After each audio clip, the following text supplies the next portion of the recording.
She calls a killer for a life-saving call. Celine Vey, bruised, bleeding, trembling on the bathroom floor, has only one option left: call Lucien Moretti, Chicago's most fearsome underworld boss. 17 minutes later, a convoy of black SUVs speeds through the stormy night. But when Lucien walks through that door, he doesn't just save her. He drags her into a war more brutal than anything she's ever escaped. This is a story of love born from the shadows, of bloody redemption, and of the price you pay when you owe your life to the devil. Watch to the end, hit like, and comment the name of the city you're watching in. Let me know how far this story has come. The bathroom tile was cold enough to feel through denim, and Celine Vey noticed that before she noticed the blood. Strange, the things the brain picks up when everything else is falling apart. The grout between the tiles was cracked. The faucet dripped in uneven rhythm. The overhead light buzzed with a frequency that burrowed into her skull like something alive. She sat with her back pressed against the bathtub, knees drawn to her chest, a phone clutched in both hands so tight her knuckles had gone bone white. Her left sleeve was soaked through. Not a deep wound, just a long one where the edge of a picture frame had caught her forearm when Damon threw it. The glass had shattered across her skin like confetti at a funeral. Outside the bathroom door, Damon Cross was losing his mind. "Open the goddamn door, Celine!" His fist hit the wood. The hinges groaned. She flinched so hard she nearly dropped the phone. "You think you can just... what? Sneak around behind my back? Apply for jobs in another fucking city like I wouldn't find out?" Another hit. Harder. The cheap builder-grade door flexed inward. Celine pressed her palm over her mouth to keep the sound inside. 2 years of practice. 2 years of learning exactly how to make herself small, how to swallow screams until they dissolved into something she could carry silently through her day. She could hear him pacing now, the heavy drag of his boots on hardwood. Then the sound of glass breaking in the kitchen. A bottle, probably. He drank Maker's Mark when he was angry, which meant he drank Maker's Mark most nights. "I gave you everything," Damon shouted, and his voice cracked on the word everything like it meant something sacred to him. "I put a roof over your head. I kept you safe. And this is how you repay me? By running?" The lies came out of his mouth so polished they almost sounded true. That was the thing about Damon. He believed his own fiction. In his version of reality, he was the hero, the protector, the provider, the man who loved too much. The bruises on Celine's ribs were just passion. The isolation was just devotion. The tracking app on her phone was just concern. She'd believed it too once, for longer than she wanted to admit. Her thumb hovered over the contact list. 3 names. That was all she had left. Her mother, who lived in assisted care in Florida and couldn't help even if Celine found the courage to call. A coworker named Diane, who had already stopped returning her texts after Damon showed up at the office and made a scene. And one name she had never called. One name she had saved 2 years ago from an old scratched business card she'd found in a box of childhood things. Lucien Moretti. She hadn't seen him since she was 16. A lifetime ago. A different city, a different version of herself. A girl who climbed chain-link fences in a South Side neighborhood that smelled like diesel and rain-wet concrete. Lucien had been the quiet kid 3 houses down. Skinny, serious, eyes too old for his face. They spent one entire summer together, the kind of summer that burns itself into your memory so deep you can still taste it decades later. Popsicles melting on hot stoops, catching fireflies in jars that they always let go before midnight. He told her once, sitting on the roof of an abandoned laundromat, that he wanted to build something so big nobody could ever take it from him. She didn't know then what he meant. She knew now. Everyone in Chicago knew what Lucien Moretti had become.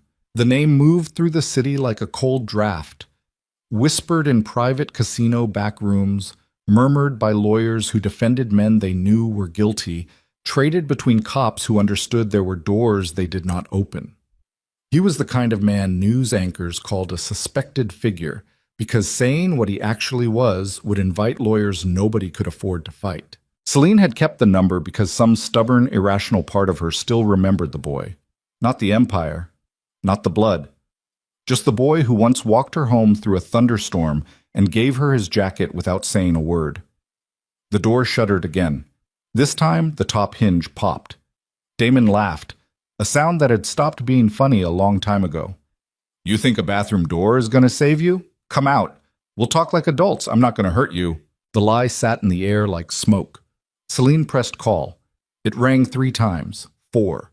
She almost hung up, heart jackhammering against her ribs, telling herself this was insane, this was desperate, this was reaching into one fire to escape another.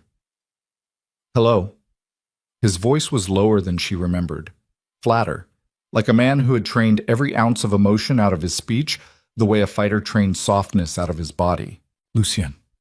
Her voice came out cracked and wet, barely above a whisper. It's Celine. Celine Vey. Silence. Long enough to be cruel. Long enough for her to think he had already forgotten. Then, I know who you are. 3 words. No warmth, no surprise. Just fact. The door cracked loudly behind her and she gasped, pressing the phone harder against her ear. I'm in trouble. Her throat closed. The words tangled. She couldn't find the language for what her life had become because she'd spent 2 years pretending it wasn't happening. Can you come get me? Another silence. She could hear something on his end. Ambient noise, maybe a car, maybe the hum of a room full of people who did things she didn't want to think about. Then Lucien's voice dropped into something she didn't recognize. Something that sounded like the temperature just fell 30 degrees. Send me the address. She texted it with shaking fingers. Then she sat on that cold tile floor and waited, listening to Damon tear the apartment apart on the other side of the door. And she tried to remember how to breathe. 17 minutes. That's how long it took. She knew because she watched the clock on her phone tick forward, each minute stretching like taffy, each second punctuated by Damon's cursing and the sound of things breaking. At minute 14, Damon went quiet. That was worse. Quiet meant he was thinking. Quiet meant he was planning. Quiet meant the rage was hardening into something calculated and cold. The version of Damon that didn't shout. The version that spoke softly while his hands did things his voice never admitted to. At minute 16, she heard the front door open. Damon's voice, confused. Who the hell are... Then the world detonated. The sound that followed wasn't a knock or a crash. It was an erasure. The front door came off its hinges with a sound like a car wreck. Bodies moved through the apartment with mechanical efficiency. Boots on hardwood, the crack of something wooden breaking. Damon's voice rising from confusion to outrage to fear in the span of 3 seconds. Get off me! What the fuck? Do you know who I am? Nobody answered him. That was the most terrifying part. Whatever was happening on the other side of the bathroom door, it was happening in near silence. Professional silence. The kind of silence that belonged to men who had done this before and would do it again and felt nothing about it either way. Then a single knock on the bathroom door. Controlled. Almost gentle. Celine. Lucien's voice. She opened the door with hands that wouldn't stop shaking. He stood in the hallway like something carved from stone and draped in wet wool. A tailored black coat hung from his shoulders, rain still sliding from the fabric. His hair was dark and slicked back. His jaw was set so tight the muscles in his neck stood out like cables. But his eyes were the thing that stopped her cold. They were the same eyes she remembered from childhood. Dark brown, almost black, intelligent. But whatever warmth had once lived behind them had been replaced by something else entirely. Something that calculated distance, threat, and consequence in the same instant the way a predator calculates the precise moment to strike. Behind him, the apartment looked like a crime scene. Furniture overturned. The kitchen counter cracked clean through. 2 men in dark clothing held Damon against the far wall. His nose was bleeding. His eyes were wide and wild, darting between the men like a cornered animal, trying to figure out which direction to run. Lucien didn't look at Damon. Not yet. His eyes stayed on Celine, scanning her face, the blood on her sleeve, the way she held her left arm close to her body. His expression didn't change, but something shifted beneath it, like tectonic plates grinding deep underground. How long? He said quietly. It wasn't a question about tonight. Celine's chin trembled. 2 years. Lucien's jaw moved once, a single clench that rippled up through his temples. Then he turned toward Damon. He crossed the room slowly, not rushing, not performing. Each step carried the deliberate weight of a man who understood that real violence wasn't about speed. It was about inevitability. Damon tried to laugh. Bro, you got the wrong idea. She's my girl, okay? She's being dramatic. She does this shit all the time, calls people, makes up stories. She's crazy. Ask anyone. Lucien stopped 2 feet in front of him. He studied Damon's face with the clinical detachment of a man examining something he'd already decided to break. Say that again, Lucien whispered. Damon's mouth opened, but no sound came out. Whatever bravado he'd been manufacturing evaporated under the weight of Lucien's gaze. His eyes flicked to the men holding him, searching for an ally, a way out, a crack in the wall. There was nothing. Lucien grabbed Damon by the front of his shirt and drove him backward into the kitchen counter. The impact was surgical. Not wild, not sloppy, but precise. Marble cracked beneath Damon's spine. His legs buckled. A sound came out of him that was half gasp, half whimper. Lucien leaned close. His voice dropped to a register that barely qualified as speech. You touched her. It wasn't an accusation, it was a sentencing. Damon's eyes went glassy. His mouth moved around words that wouldn't form. For the first time in 2 years, the man who had made Celine feel powerless looked exactly the way she had felt every single day. One of Lucien's men stepped forward, a tall, thick-necked man with a shaved head and the flat, patient eyes of someone who had seen everything and been surprised by nothing. Boss, we should move. Lucien held Damon's gaze for 3 more seconds. Then he released him. Damon slid down the counter and hit the floor, coughing, one hand pressed against his lower back where the marble had bitten into his spine. Lucien turned to Celine. His expression shifted, not softened exactly, but recalibrated, like adjusting the aperture on a camera to let in a different kind of light. Come with me, he said. It wasn't a command, but it wasn't a request either. Celine looked at the apartment she'd lived in for 2 years. The place that was supposed to be home but had become a cage so gradually she hadn't noticed the bars going up until they were already locked. She looked at Damon on the floor, bleeding and broken and still somehow managing to look at her with the kind of wounded entitlement that said, "This is your fault." She didn't take anything with her, not her clothes, not her books, not the small ceramic cat her mother had given her on her last birthday. She walked out of that apartment the same way she'd walked into it, with nothing. The rain outside hit her like a wall. 3 black SUVs sat at the curb, engines running, headlights cutting through the downpour like searchlights. Men in dark clothing flanked the vehicles with the practiced stillness of people who were paid to be invisible. Lucien opened the rear door of the middle SUV himself. Celine climbed in. The leather interior smelled like cedar and something metallic she couldn't identify. Lucien slid in beside her and closed the door. The convoy pulled away from the curb without a word spoken. For 6 blocks, neither of them said anything. Celine stared out the rain-streaked window, watching Chicago slide past in blurs of neon and shadow. Her hands were still shaking. The cut on her arm had stopped bleeding but still burned with a dull, persistent heat. She was aware, suddenly and overwhelmingly, that she had no idea where she was going, who she was with, not really, or what any of this would cost. "Thank you," she said finally, because she didn't know what else to say. Lucien didn't respond immediately. He sat with his hands resting on his thighs, his posture unnaturally still, his eyes fixed on some point beyond the windshield. When he spoke, his voice was quiet enough that the driver wouldn't hear.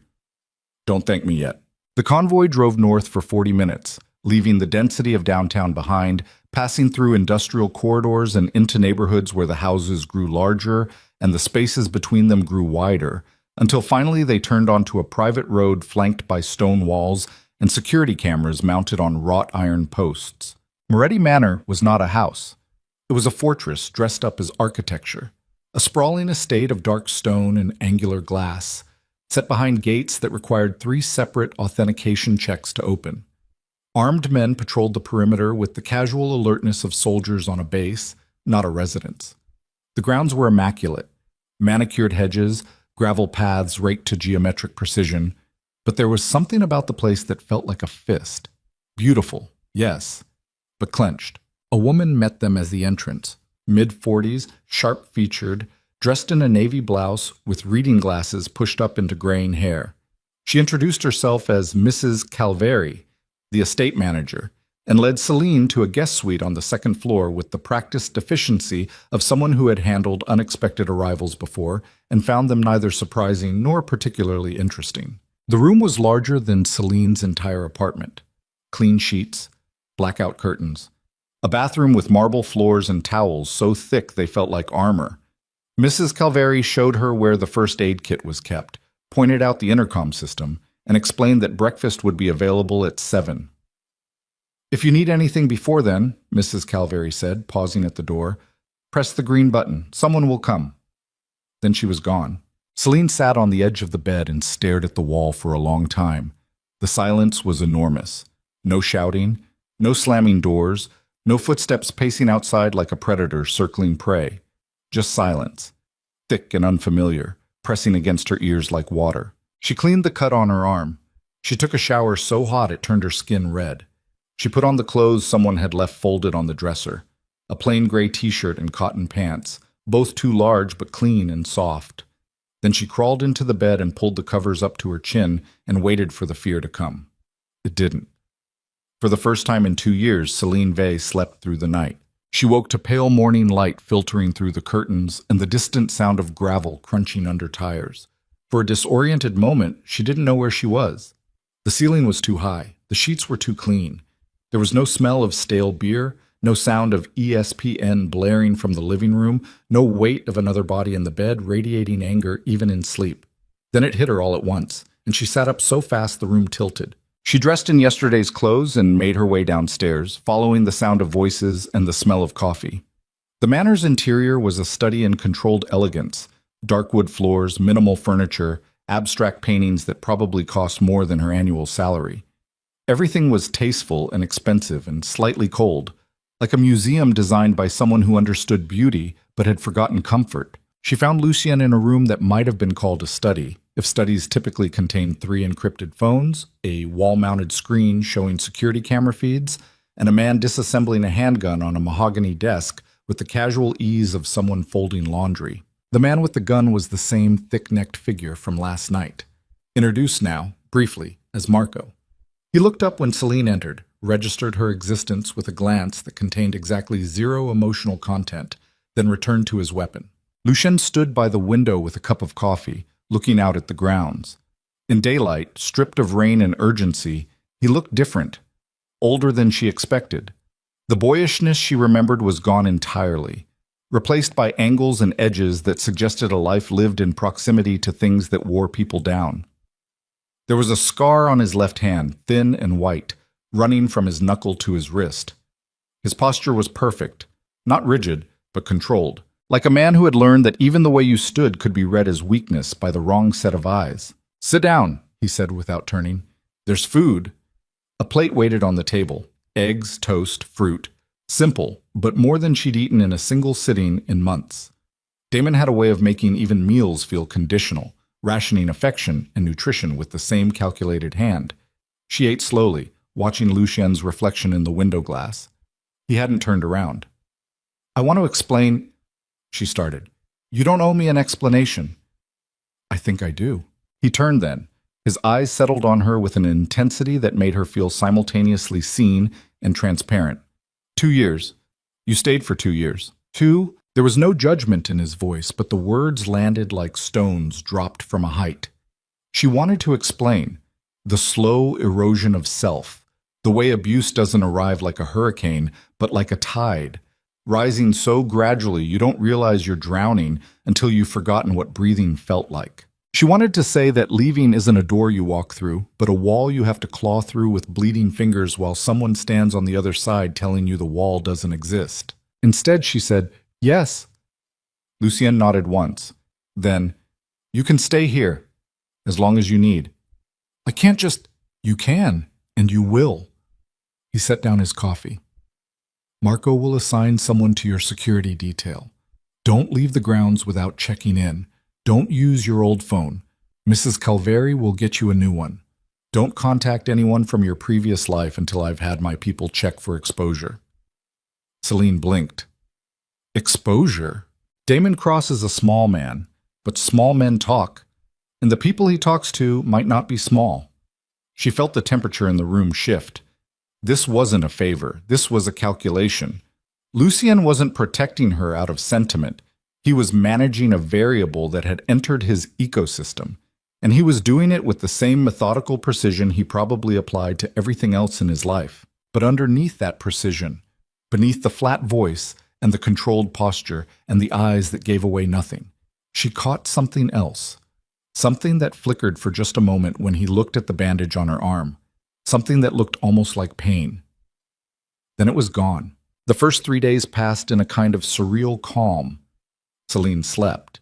She ate meals that appeared at regular intervals, prepared by a chef she never saw. She walked the grounds under the watchful eye of a security team that communicated through earpieces and kept a respectful but unmistakable distance. She tried to read books from the Manor's library but couldn't focus.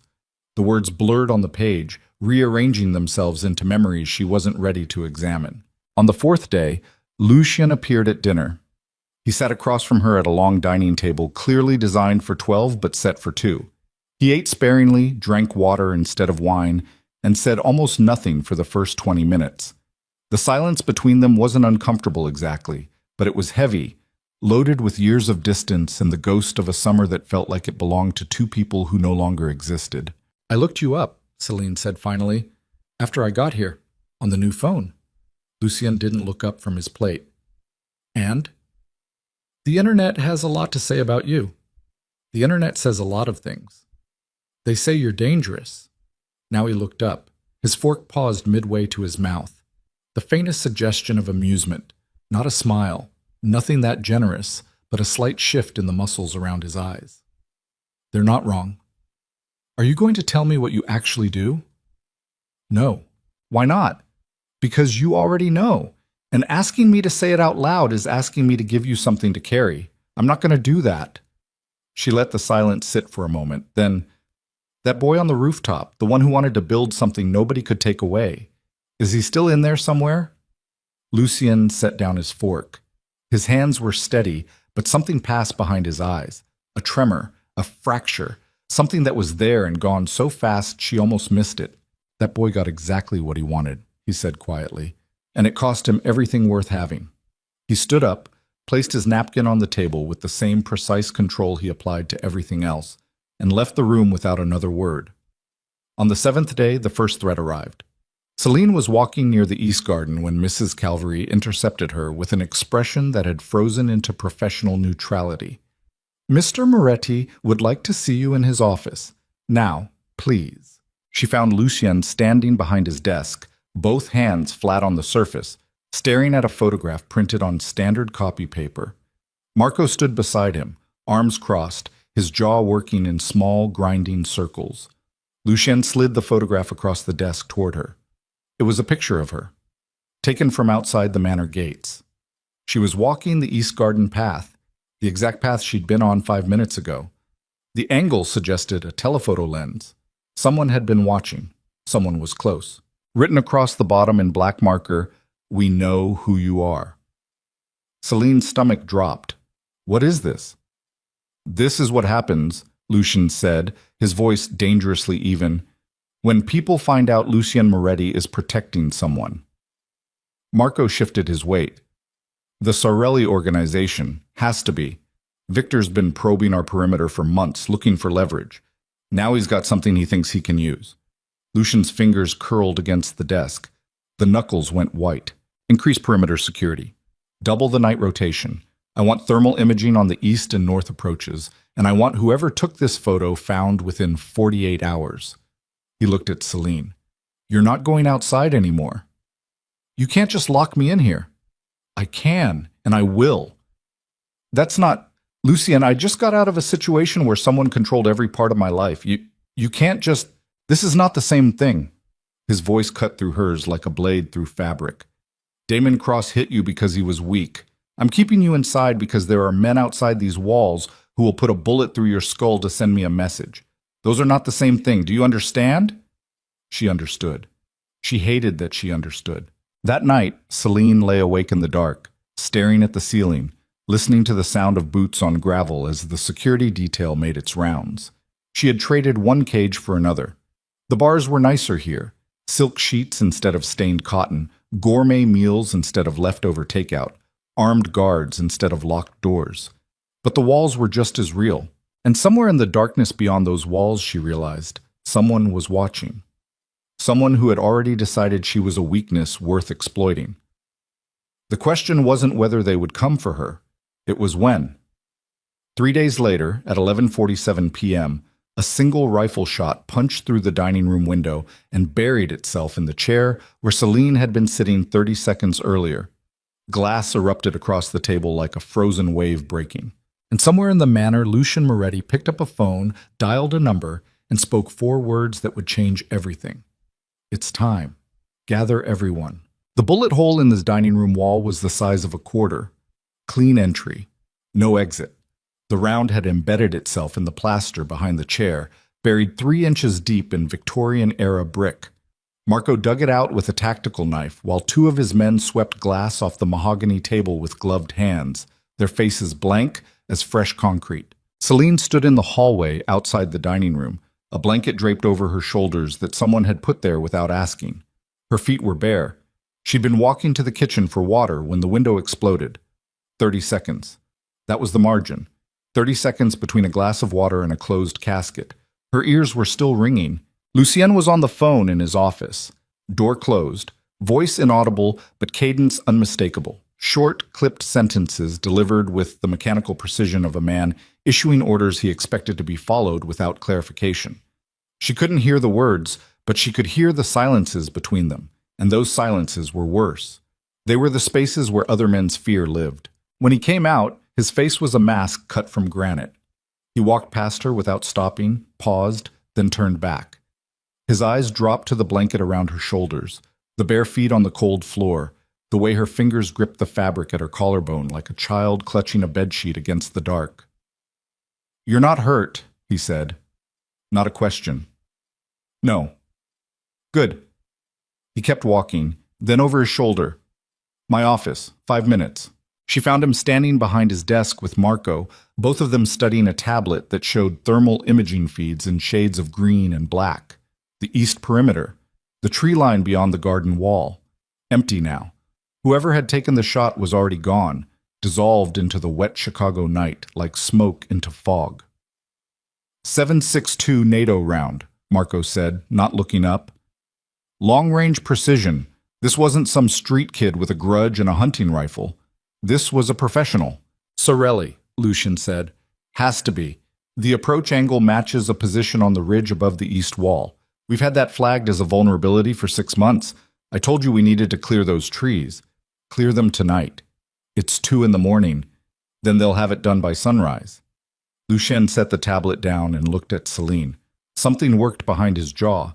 A tension that kept tightening like a bolt being driven into metal. Sit. She sat in the leather chair across from his desk and folded her hands in her lap because she didn't know what else to do with them. The blanket had slipped off one shoulder.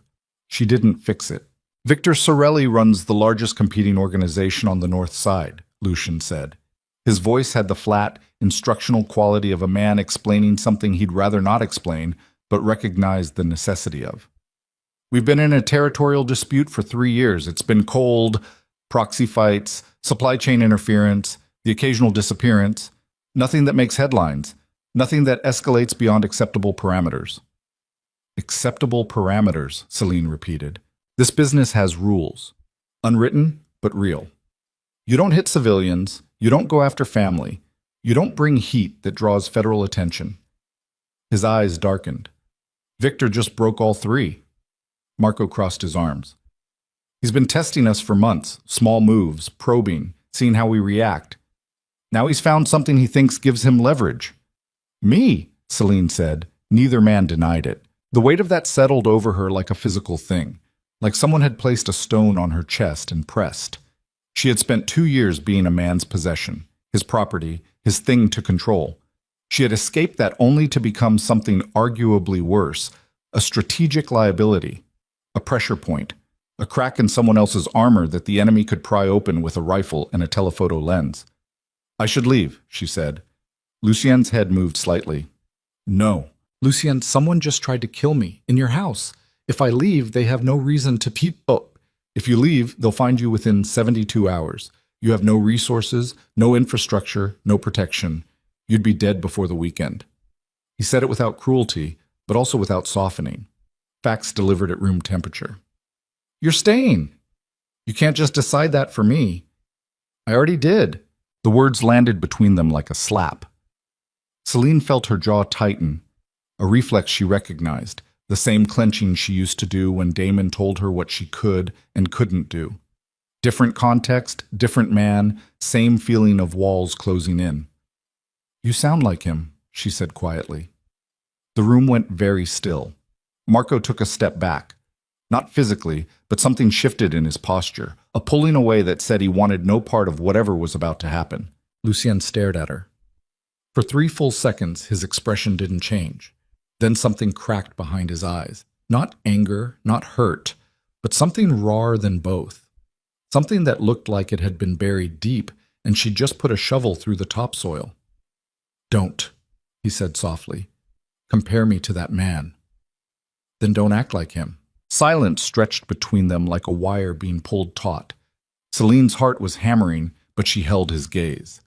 2 years of looking at the floor when a man raised his voice. 2 years of making herself small, and she was done. Whatever Lucien Moretti was, criminal, killer, king of a world she didn't understand, she would not give him the version of herself that Damon had built. That woman was dead on a bathroom floor 10 days ago, and she was never coming back. Lucien broke eye contact first. He turned to the window, and when he spoke, his voice had changed. Lower, thinner, scraped down to something that almost sounded human. My sister's name was Arya. The words came out of nowhere, unprompted, like a stone dropping from a great height into still water. Marco looked up sharply. His mouth opened, then closed. He looked away. She was 23, Lucien continued, still facing the window. Smart, stubborn, had a laugh that could fill a room. She got engaged to a man named Daniel Voss. Old money, good family, the kind of guy who shakes your hand and makes you feel like you owe him something. Everyone loved him. My mother loved him. Arya loved him. He paused. Celine watched his reflection in the window glass. His face was completely still, but his left hand, the one with the thin white scar, had curled into a fist at his side. The first time he hit her, she told me she walked into a door. The second time, she said she fell. The third time, she didn't bother lying. She just stopped calling. Celine's breath caught. I was 26, already deep in all of this. He gestured vaguely at the room, the manor, the empire. I had the resources to help her. I had the men, the money, the reach. But she begged me not to interfere, said she loved him, said he was getting better, said the things they always say, the things you probably said too. He turned around. His eyes met hers, and for the first time since she'd arrived, she saw the full depth of what lived behind them. Not coldness, not calculation. Grief. Old, massive, structural grief. The kind that doesn't fade but calcifies, hardening into the architecture of a person until it becomes indistinguishable from who they are. Daniel killed her on a Tuesday morning, strangled her in their kitchen, and called it a domestic accident. His family hired lawyers, good lawyers, the kind that turn evidence into ambiguity and witnesses into liars. He walked. No charges. No trial. Nothing. Lucien, I found him 4 months later. His voice was flat, mechanical, reciting facts the way a coroner reads a report. I won't tell you what happened, but I'll tell you this. After that night, I made a decision. No one in my city hurts someone weaker than them and walks away. No one. Not a husband, not a boyfriend, not a stranger in a parking lot. I built everything you see around that one principle. He stepped closer. Not threatening, not exactly, but the air between them compressed. So when you tell me I sound like him, understand what you're saying, understand who you're saying it to. I am a lot of things, Celine. Most of them are ugly, but I am not that. I will never be that. The silence that followed was thick enough to touch. Celine wanted to say something, an apology, an acknowledgement, something that bridged the gap between them, but the words felt inadequate against the scale of what he'd just given her.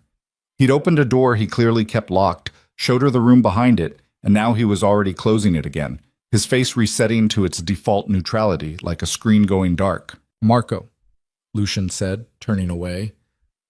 Double the interior patrols. I want motion sensors on every window. And get me everything we have on Sorelli's current operations. Supply chains, personnel, safe houses, everything. Marco nodded and left without a word. Celine stood up. Her legs felt shaky. What are you going to do? Lucien looked at her over his shoulder. The grief was gone. The vulnerability was gone. What remained was something older and harder. The face of a man who had decided, a long time ago, that the only way to survive was to become the thing the world feared.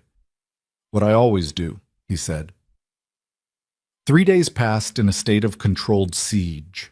The trees beyond the east wall were cut down in a single night, a crew of 8 men working with chainsaws and floodlights until the ridge was bare and exposed, offering no cover for 100 yards in every direction.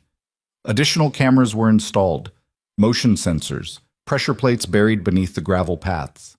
The manor transformed from a fortress into something closer to a military installation, humming with quiet, constant vigilance. Celine barely saw Lucien during those 3 days. He was in meetings, behind closed doors with men she didn't recognize, men who arrived in unmarked cars and left the same way, men whose faces she never saw twice. Marco moved through the house like a shadow, always on the phone, always armed, always scanning the room when he entered as if checking for threats, the way other people check the weather. On the second day, Celine found a gym in the manor's east wing. Not a home gym, a full professional setup, heavy bags, speed bags, a ring. She started hitting the heavy bag because she needed to hit something. Her form was terrible. She didn't care. The impact traveled up through her knuckles and wrists and forearms, and each shock was a sentence she'd never said to Damon, a scream she'd swallowed, a night she'd spent rigid in bed pretending to sleep while he breathed bourbon fumes into the dark. She hit the bag until her hands bled. Then she wrapped them in gauze from the first aid kit and hit it again. On the third day, Marco found her in the library. He stood in the doorway with his arms crossed, looking at her the way a mechanic looks at a part that doesn't fit the engine.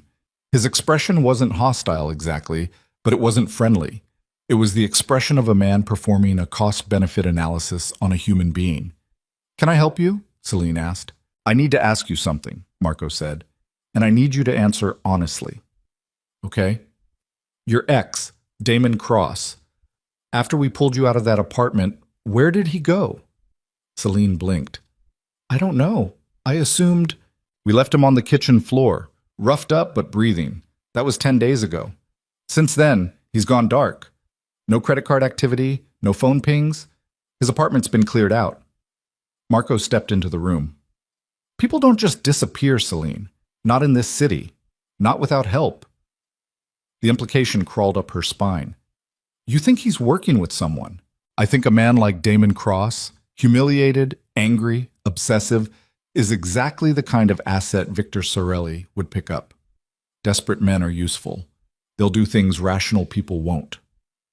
Damon is a lot of things, but he's not— Not what? Not smart enough? Not brave enough?" Marco's voice hardened. "He doesn't have to be smart. He just has to be willing. And men like him, men who think they've been wronged, they're always willing." Celine opened her mouth to argue, then stopped. Because Marco was right. She knew Damon better than anyone in this house, and she knew the thing that made him truly dangerous wasn't his fists or his rage. It was his conviction that he was the victim. Damon had a gift for rewriting history with himself at the center. The wronged lover, the unappreciated man, the one who gave everything and got nothing in return. That narrative was a fuel source. It would burn forever if someone gave it oxygen. And Victor Sorelli was offering him a match. "If Damon is with Sorelli," she said slowly, "what does that mean?" Marco looked at her for a long moment. Then he said, "It means they have someone who knows you, how you think, what you're afraid of, where your pressure points are." He paused. "It means this just got personal." That night, Celine couldn't sleep. She lay in the dark, staring at the ceiling, her mind turning over possibilities like cards in a losing hand. Every sound was amplified. The creak of the house settling, the distant murmur of a security radio, the wind pressing against the windows like something trying to get in. At 2 a.m, she gave up and went downstairs. She found Lucien in the kitchen, standing at the counter in a black t-shirt and loose pants, drinking water from a glass. Without the tailored coat, without the armor of his public persona, he looked smaller. Not weak, never that, but more human. More like the boy she remembered from that impossible summer, the one who caught fireflies and let them go. There were dark circles under his eyes. His hair was loose, falling across his forehead instead of slicked back. The scar on his hand caught the dim light. He saw her and didn't react, just took another sip of water and waited. "Can't sleep either," she said. "I don't sleep much." She pulled out a chair and sat at the kitchen island. The marble was cold under her forearms. They sat in silence for a while. Not the heavy, loaded silence of the dining room, but something quieter, almost comfortable. "Marco thinks Damon went to Sorelli," she said. Lucian nodded. "He did." "You knew?" "I had it confirmed this afternoon. Damon Cross met with Victor Sorelli at a property on the north side 6 days ago. He's been staying at one of Sorelli's safe houses since then." Celine felt something twist in her gut. Not surprise, but recognition. The inevitable next chapter of a story she should have seen coming. Damon would never have accepted what happened in that apartment. The humiliation would eat at him like acid, corroding everything until the only thing left was the need to restore his version of himself. And the easiest way to do that was to align himself with the one man who had both the desire and the resources to destroy Lucian Moretti. "What will he tell them about me?" she asked. Lucian set down his glass. "Everything." The words sat between them like a bomb with a slow fuse. "Your habits, your fears, the way you react under stress, the places your mind goes when you're cornered, things a stranger could never know." His eyes were steady on hers. "He lived with you for 2 years, Celine. That's an intelligence file no amount of surveillance can replicate." She felt sick. The intimacy she'd shared with Damon, the things she'd told him in the dark, the vulnerabilities she'd exposed when she still believed he was safe, all of it was now ammunition. Every whispered confession, every moment of weakness, every tear she'd shed in his presence had been catalogued and would be weaponized. "I'm sorry," she said. The words felt pathetically small. "Don't apologize for trusting someone. That's not a failure. That's what you were supposed to do." He turned the glass in his hands, watching the water catch light. The failure was his. Something shifted in the air between them. A gravitational pull, slight but unmistakable, like two objects in space drifting toward each other's orbit. Celine became acutely aware of how close they were sitting, how quiet the house was, how the dim kitchen light softened the hard edges of his face into something almost tender. She looked away first. "I should go back to bed," she said, standing. "Celine." She stopped. "Tomorrow, I'm going to ask you for something you won't want to give me." His voice was low, careful, each word placed like a foot on uncertain ground. "Everything Damon knows about you, babe. I need to know it too. Every detail, every vulnerability, every pressure point he might try to exploit." "Why?" "Because if I'm going to protect you from a man who knows you from the inside, I need to know you from the inside too. I need to think like he thinks. I need to anticipate what he'll use before he uses it." Celine stood very still. The request was clinical, strategic, necessary, exactly the kind of cold calculus that defined Lucian's world. But the thing it required her to do was anything but cold.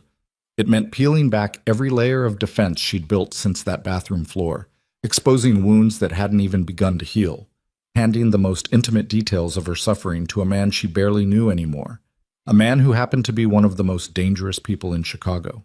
"I'll think about it," she said. She didn't sleep. The next morning, a package arrived at the manor gates. It was a plain cardboard box, unmarked, left on the sidewalk outside the main entrance sometime between the 4 a.m. and 6 a.m. security sweeps. The perimeter cameras showed nothing. Whoever had placed it had known exactly where the blind spots were. Marco's team x-rayed it first, cleared it, then brought it inside. Lucien opened it on his desk with Celine standing across from him. Inside was a single item, a ceramic cat. Small, painted, slightly chipped at one ear. The exact ceramic cat Celine's mother had given her on her last birthday. The one she'd left behind in Damon's apartment the night she escaped. Attached to it was a note, handwritten on plain white paper. "I know everything about her. I know things you'll never know.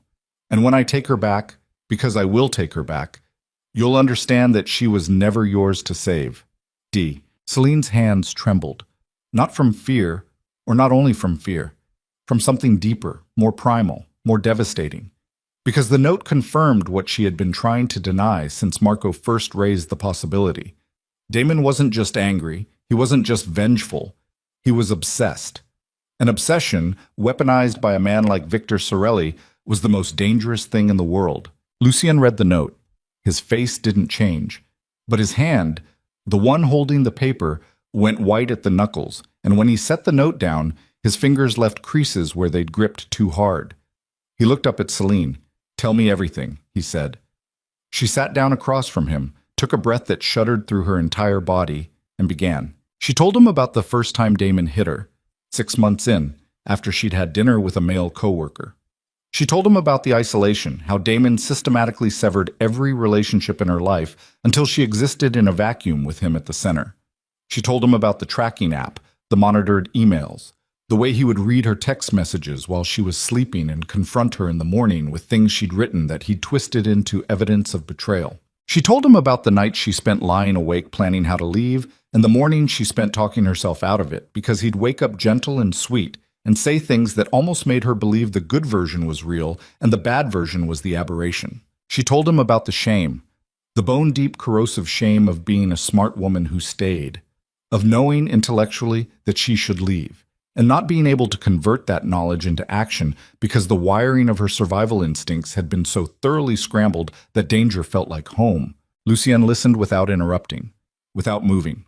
His face remained still, his hands folded on the desk, his breathing even.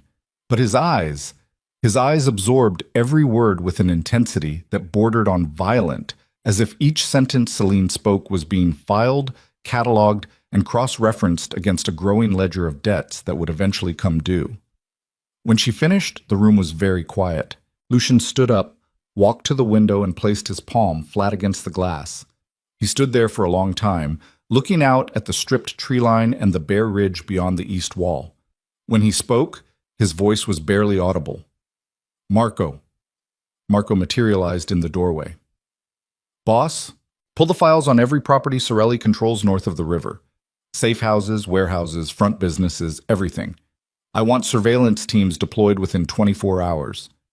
He turned from the window. His face had changed. The controlled neutrality was gone, replaced by something harder, more focused. The expression of a man who had just received confirmation of something he'd been waiting for, and was now calibrating his response with lethal precision.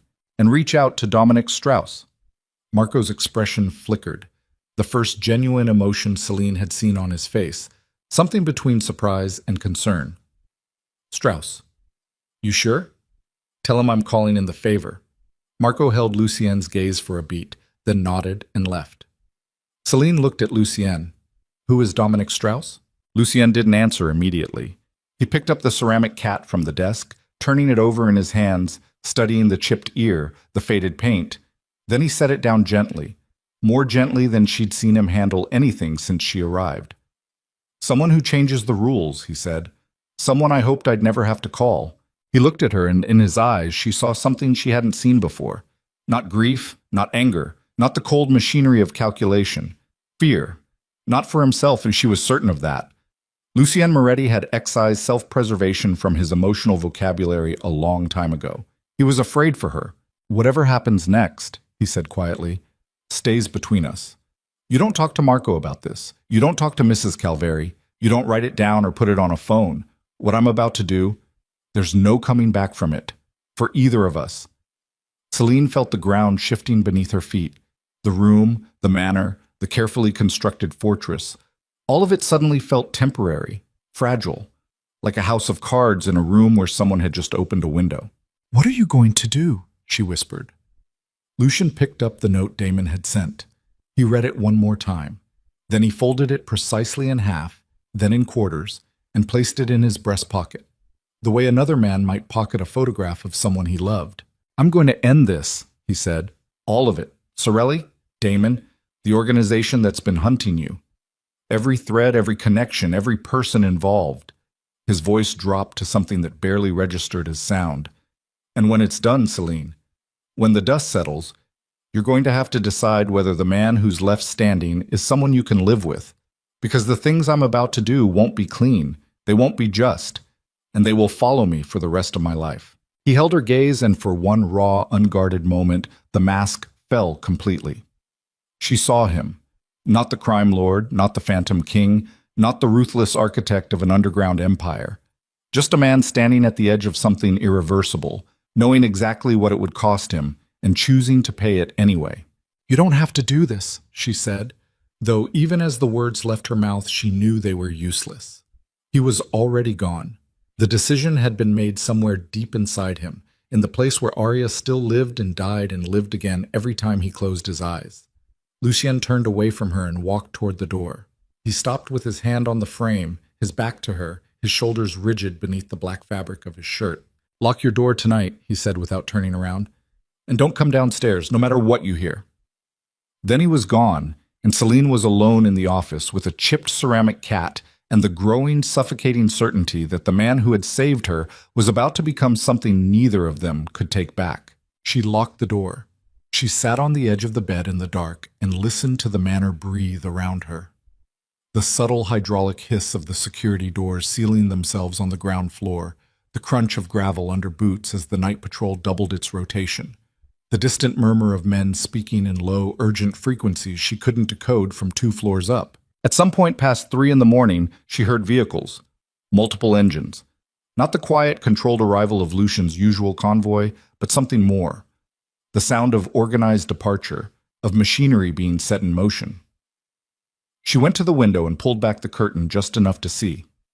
4 SUVs and a cargo van moving through the front gate in single file, headlights cutting the fog, no markings, no identifiable features, nothing that would survive scrutiny if someone ran the plates. They were gone within 90 seconds. The gate closed behind them like a mouth swallowing something whole. Celine let the curtain fall. She didn't sleep. She lay on top of the covers with her shoes still on, staring at the ceiling, counting the structural cracks in the plaster, the way she used to count her breaths when panic tried to eat her alive in that bathroom on Dearborn Street. The ceramic cat sat on the nightstand beside her, its chipped ear facing the wall. She'd turned it that way because she couldn't stand looking at it. The casual violence of Damon having kept it, having carried it across the city, having used her mother's gift as a delivery mechanism for his obsession. It made her teeth ache with a rage so pure and cold it barely resembled emotion at all. She was still awake when dawn broke gray and thin through the curtains. Mrs. Calvary knocked at 7. "Breakfast, Miss Vey?" Celine came downstairs to find the manor running on reduced staff. The kitchen was quiet, the usual background activities stripped away.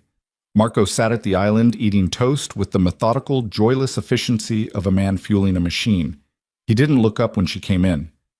"Where is he?" she asked. "Out." "Out where?" "Out." Marco turned a page of the folded newspaper in front of him. Physical newspaper, actual ink on paper, the kind of deliberate analog existence that men like him maintained because digital left trails. "He'll be back when he's done." "Done with what?" Marco set down his toast. He looked at her with those flat, patient eyes that had cataloged everything and been moved by nothing. "You don't want specifics. Trust me. I want to know he's not. He's fine. He's always fine." Something passed across Marco's face. Not quite exasperation, not quite loyalty, but something in the narrow space between them. "He's been doing this for 15 years. The man doesn't know how to not be fine. It's honestly more disturbing than reassuring if you think about it too long, so I'd recommend not thinking about it." Celine poured herself coffee and sat down 2 seats away from him. They ate in silence.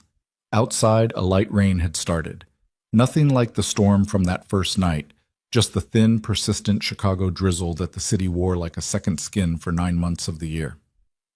At 9:15, one of the security team knocked and handed Marco a phone. He read something on the screen, his expression not changing, then handed it back. "Good news," he said, without any particular inflection that suggested good news. "What?" "Sorelli's operation on the north side took a significant hit last night. 2 warehouses. A distribution center." He picked up his toast again. "Insurance nightmare, I imagine." Celine stared at him. "Lucien did that." "Vandalism is very common in this city." "Marco." He met her eyes. "Yes, Lucien did that." He took a bite, chewed. "Part of it." "Part of it meaning there's more." "There's always more." He set the toast down and looked at her properly for the first time that morning. Here's what you need to understand about Victor Sorelli. He's not like most of the men in Lucian's world. Most of them, even the brutal ones, they have limits. Families they protect. Lines they won't cross because crossing them invites a kind of war that destroys everyone. Sorelli doesn't have those limits. He burned them down years ago, which makes him unpredictable in ways that are genuinely dangerous, even for Lucian. Why are you telling me this? Because you need to understand what we're dealing with. And because Lucian won't tell you, because he thinks protecting people means keeping them ignorant, which is a philosophy I've disagreed with for the entire 15 years I've worked for him. He picked up his newspaper again. Sorelli is going to come back at us. Hard. Whatever Lucian hit last night, the response is going to be disproportionate. It always is with Victor. How disproportionate? Marco's eyes moved back to the page. Eat your breakfast, he said. Lucian returned at noon. He came through the side entrance, Marco meeting him in the hallway with a tablet and 3 minutes of low conversation that stopped completely when Celine appeared on the stairs. Lucian looked up at her. He had changed clothes, fresh black shirt, different coat, but he hadn't slept. The shadows under his eyes were deeper than yesterday, carved into his face like the landscape of someone who had been somewhere dark and carried it back with them. He nodded at her once. Acknowledgement. Then turned back to Marco. She came downstairs anyway. It went well? She asked. Lucian handed his coat to a staff member without turning around. It went as planned. Is it over? A pause. The kind that lasted 1 second too long. The first phase. She moved into his line of sight, so he had to look at her. He did.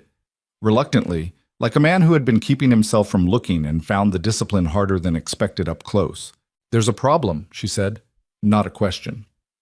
There's always a problem. A new one. He looked at Marco. Marco gave a microscopic shrug that somehow communicated both I didn't tell her anything specific, and she figured it out anyway. Lucian walked past her into the study. She followed without being invited. He moved to the window, his habitual position, the place he seemed to think best, or at least felt most defensible with the room at his back and his eyes on the perimeter. Sorelli is going to respond, he said, probably within 48 hours. We disrupted enough of his infrastructure last night that he can't ignore it. He needs to re-establish dominance. That means a visible, significant countermove. And you think that countermove involves me. I think you are his most available leverage point. Yes. So last night made things worse. Last night was necessary. That doesn't answer what I said. He turned from the window. His jaw was tight, the muscles working beneath the skin in that characteristic tell she'd already learned to read. In the short term, yes. In the long term, no. We have to hit hard enough that he recalculates the cost of continuing. Right now, Sorelli believes going after you is a viable strategy because he thinks you make me reactive, irrational. His eyes settled on her with an intensity that was almost physical. He's not entirely wrong. The admission hung in the air between them. It was the most honest thing he'd said in 2 weeks. Before she could respond, Marco appeared in the doorway.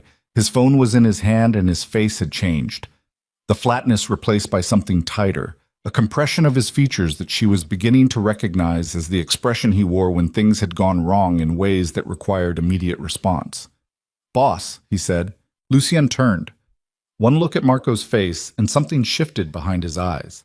The transition from measured control to something harder and faster, a gear shift so practiced it was almost invisible. What? Dominic Strauss is here. A silence. Then, he's early. He drove up from the south side, said he didn't want to communicate by phone. Marco's eyes moved briefly to Celine, then back to Lucien. He brought someone with him, someone you need to see. Celine watched Lucien's expression cycle through something she couldn't fully read. Surprise was in there, and calculation, and underneath both of those, something that looked uncomfortably like dread. Not the dread of danger, the dread of information, the dread of a man who has a premonition that what he's about to hear will rearrange everything. Give us the room, he said to Celine. No. He looked at her. Whatever this is, she said, it involves me. You told me last night there was no going back. That means I'm in this completely. Or you take me outside those gates, and I disappear on my own. Those are the only options. For 3 seconds, Lucian Moretti, the man who ran a criminal empire through a combination of fear, intelligence, and the absolute expectation of obedience, stared at a woman with bandaged hands and borrowed clothes and said nothing. Then, fine. Dominic Strauss was a small man in an expensive suit, early 60s with silver hair worn short and neat, hands that were manicured with the self-conscious precision of someone who had grown up without money and spent the rest of his life manufacturing signals of its presence. He moved through the manor's study with the authority of someone who had been in rooms like this before and had never been the smallest power in them. Beside him stood a young woman, late 20s, dark-haired, slight. Her eyes were red-rimmed. She held a manila folder against her chest with both arms crossed over it, the way a person holds something when they're afraid someone will take it from them. Strauss shook Lucian's hand. No warmth, but respect. The transactional respect of two men who had measured each other across a long history and arrived at a particular equilibrium. His eyes moved to Celine with professional curiosity, registered her, filed her, moved on. Lucien, Strauss said. His voice was dry and precise, each word exactly as long as it needed to be. This is Dr. Nadia Voss. Celine felt the name land somewhere in the room before she understood why. Then she saw Lucian's face. The color didn't drain from it. That was too visible, too human. It was more subtle than that. It was a stillness that entered his expression from some deep internal source, the kind of absolute physical control that only happens when the alternative is catastrophic. Voss, he said. The young woman, Nadia, lifted her chin. Her jaw was working the same way Lucien's did when he was holding something back. Daniel Voss was my cousin, she said. Her voice was steady, but it cost her. I know who you are. I know what happened to him. And I'm not here to argue about it. Lucian said nothing. He stood perfectly still. Celine could feel the weight of the name in the room. Voss? The man who had killed Arya, the man whose fate had drawn the blueprint of everything Lucien had become. Then why are you here? Lucian said.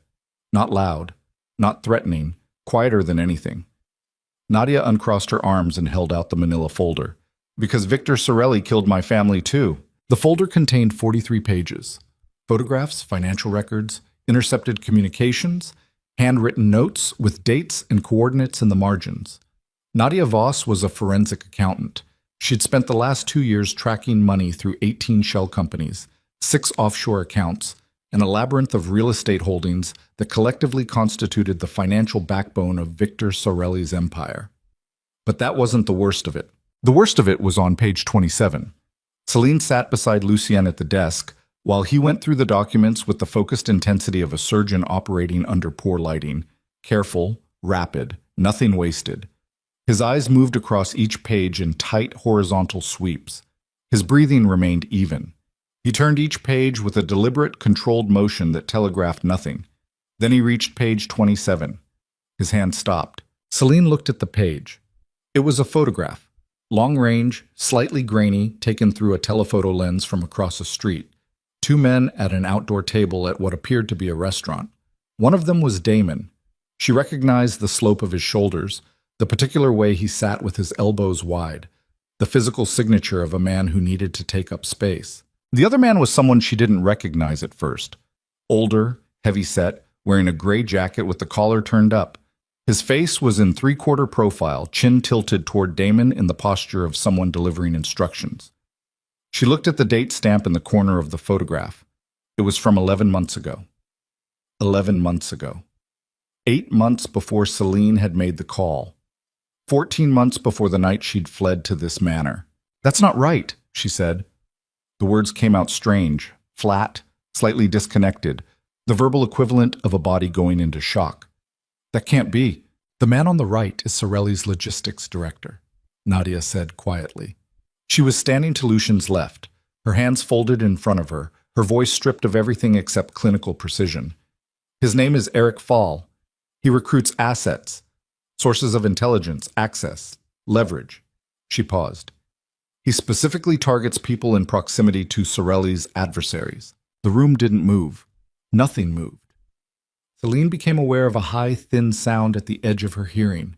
Not external, internal, the sound of understanding arriving with enough velocity to cause structural damage. "No," she said. "No, that's—" "Damon Cross was approached by Eric Fall approximately 14 months ago," Nadia continued, and her voice was gentle in the way that the delivery of unbearable information sometimes produces a terrible compensatory gentleness in the person delivering it. "He was recruited as a long-term passive intelligence asset. His relationship with you was identified as strategically valuable because of your prior connection to Lucien Moretti. The connection that no one knew about," Celine said. "The connection that Damon discovered when he went through your things. A phone number saved under an old name. Records of a neighborhood. Letters." Nadia's voice remained even. "He reported the discovery to Fall. That's when the operation changed from passive observation to active cultivation." Celine pressed her palm flat against the desk because her hand had started shaking and she needed something solid to push against. She looked at the photograph again. 11 months ago. She had been with Damon for 1 year at that point. She had thought the escalation of his control, the tracking app, the increasing violence, the systematic isolation, was the natural deterioration of a relationship with an unstable man.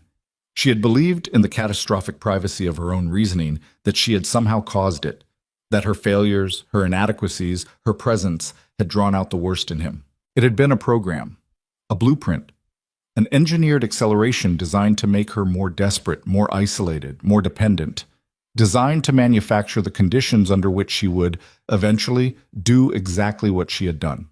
Call Lucien Moretti. "They used me," she said. Her voice came from somewhere outside herself, from a great distance, like a transmission from a dead star. "Damon and Sorelli, they used me to get to Lucien." Nobody in the room said anything. The silence was its own confirmation. The whole thing, 2 years, Her throat closed. She forced it open. "Every time he hit me, every time he took away something else. He wasn't just... She stopped. She couldn't finish the sentence because finishing it required acknowledging something so enormous and so evil that her mind kept sliding off the edge of it, like a hand slipping from wet glass. Damon had not simply been an abusive man who had found leverage in her vulnerability. He had been an instrument. He had been deployed. The violence had been real. She carried the evidence in her body, in the flinch reflex she'd spent 2 weeks trying to unlearn, in the way she still automatically checked all the exits when she entered a room. The pain had been real, but beneath it, wrapped around it, using it as a delivery mechanism, beneath all of that had been a plan. Lucien set page 27 down with perfect, terrible care. He stood up. He walked to the window. He stood there for a long time with his hands at his sides, his back to the room. His breathing was controlled, in through the nose, held, out. The discipline of a man managing something that could not be allowed to surface here, in front of witnesses, in front of her. "How long have you had this?" he asked Strauss. Strauss shifted his weight, a tell. "The full picture, 3 days." Lucien turned around. The expression on his face was the most frightening thing Celine had seen since she'd arrived at this manor. Not because it was angry. It wasn't angry. It was surgical. The face of a man who had just received the coordinates of something that needed to be excised and was already calculating the most efficient method of removal. 3 days, he said. "I needed to verify—" 3 days, Dominic. Strauss met his gaze without flinching. To his credit. "I verified it first. I wasn't going to bring you something this significant and be wrong. That's not how I operate, and you know that." The tension in the room had the particular quality of 2 sources of enormous pressure pressing against each other from opposite directions. The kind of structural stress that didn't announce itself until everything collapsed at once. "What else?" Lucien said. Strauss glanced at Nadia. Nadia reached into the folder and withdrew a single sheet of paper.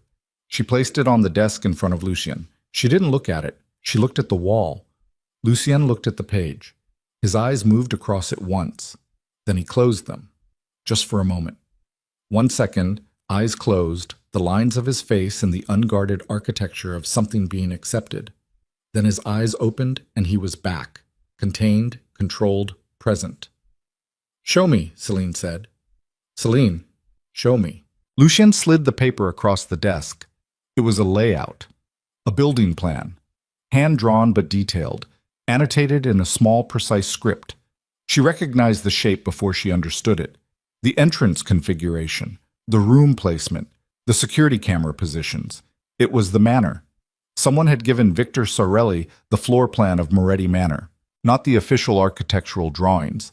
This was observational intelligence, the kind of map you draw when you've been inside a building, when you've walked its corridors and counted its rooms and noted the camera angles from within. This couldn't have been assembled from outside surveillance alone. "Someone inside," Marco said from the doorway. His voice was completely flat. "Someone who's been in this house." Lucian picked up the floor plan and held it at arm's length, studying it the way a doctor holds an X-ray to the light, looking for the exact location of the break. "The East Garden path," he said quietly. "The camera, blind spots."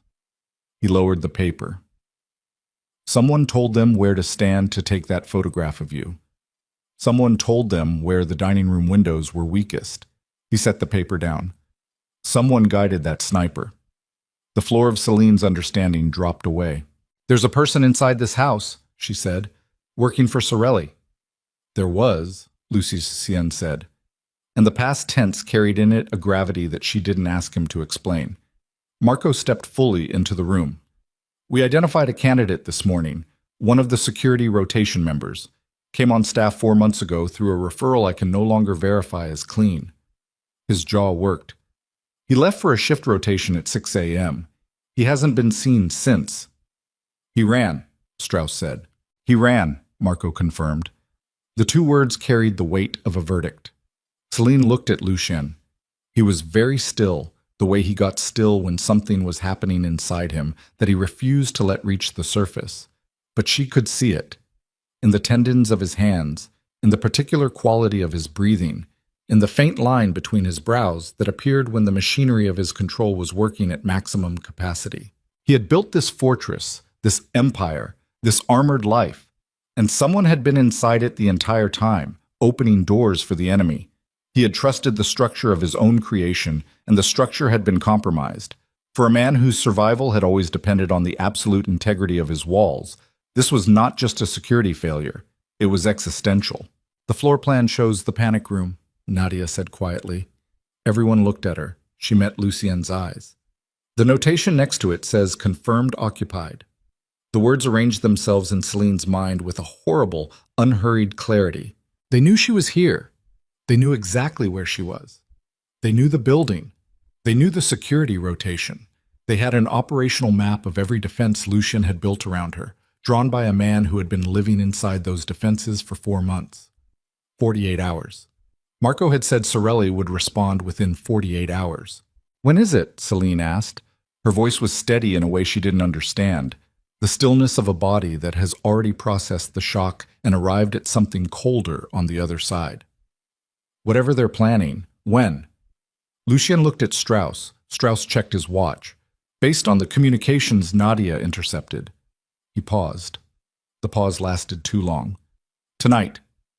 The word landed in the room like a stone dropped down a well. Everyone in the room heard the distant splash. "Tonight." Celine stood up. Her legs were steady. Her hands had stopped shaking. She felt, in a way she hadn't expected and couldn't entirely explain, completely clear. The terror was there. She wasn't numb. She wasn't in denial. But beneath the terror was something harder and colder that had been building since the bathroom floor. Since the ceramic cat on the nightstand, since the photograph of Damon at a table with a man who had been engineering her suffering for 14 months. She looked at Lucien. "Tell me what to do," she said. He looked at her for a moment. Really looked the way he had in the hallway the first night, scanning her face with those dark analytical eyes. Except this time, what he was calculating wasn't damage. It was capability. He was looking at her the way he looked at everything in his world, assessing what it could withstand, what it could be used for, whether it would hold. Whatever he found in her face, he held it in his gaze for 3 seconds before responding. "Marco," he said, not breaking eye contact with Celine. "Get her a vest. Then get everyone on the first floor." He picked up the floor plan one more time and looked at it in the gray morning light filtering through the study windows. His own house rendered in someone else's hand, its secrets laid bare in pencil strokes and careful notation. He looked at it the way a man looks at the blueprint of the trap he's already standing in.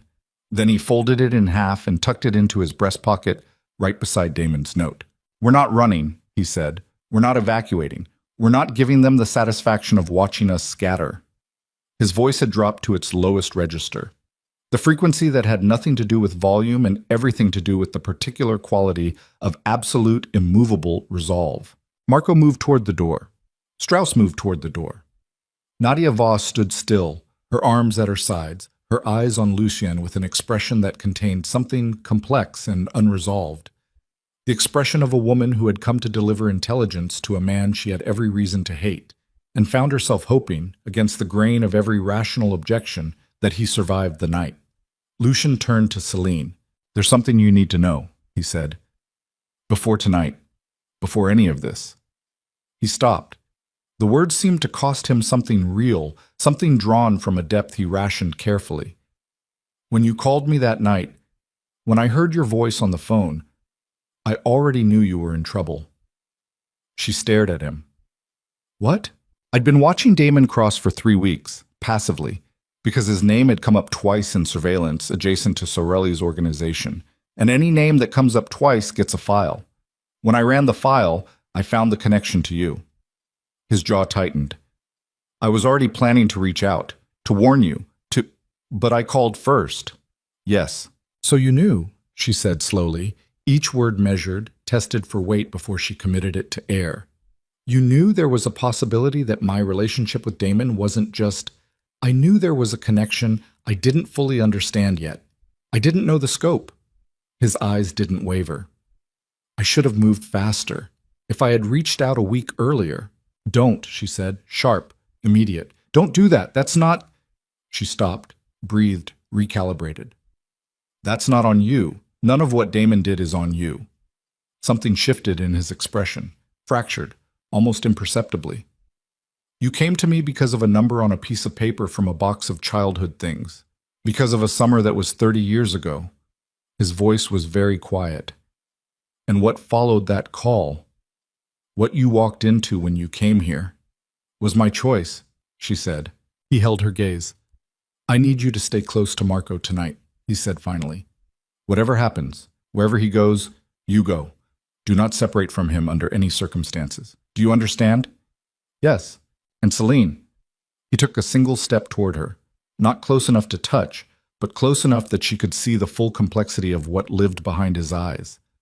The grief and the guilt and the thing she still didn't have a name for, the thing that had been building in the space between them since the first night in the rain.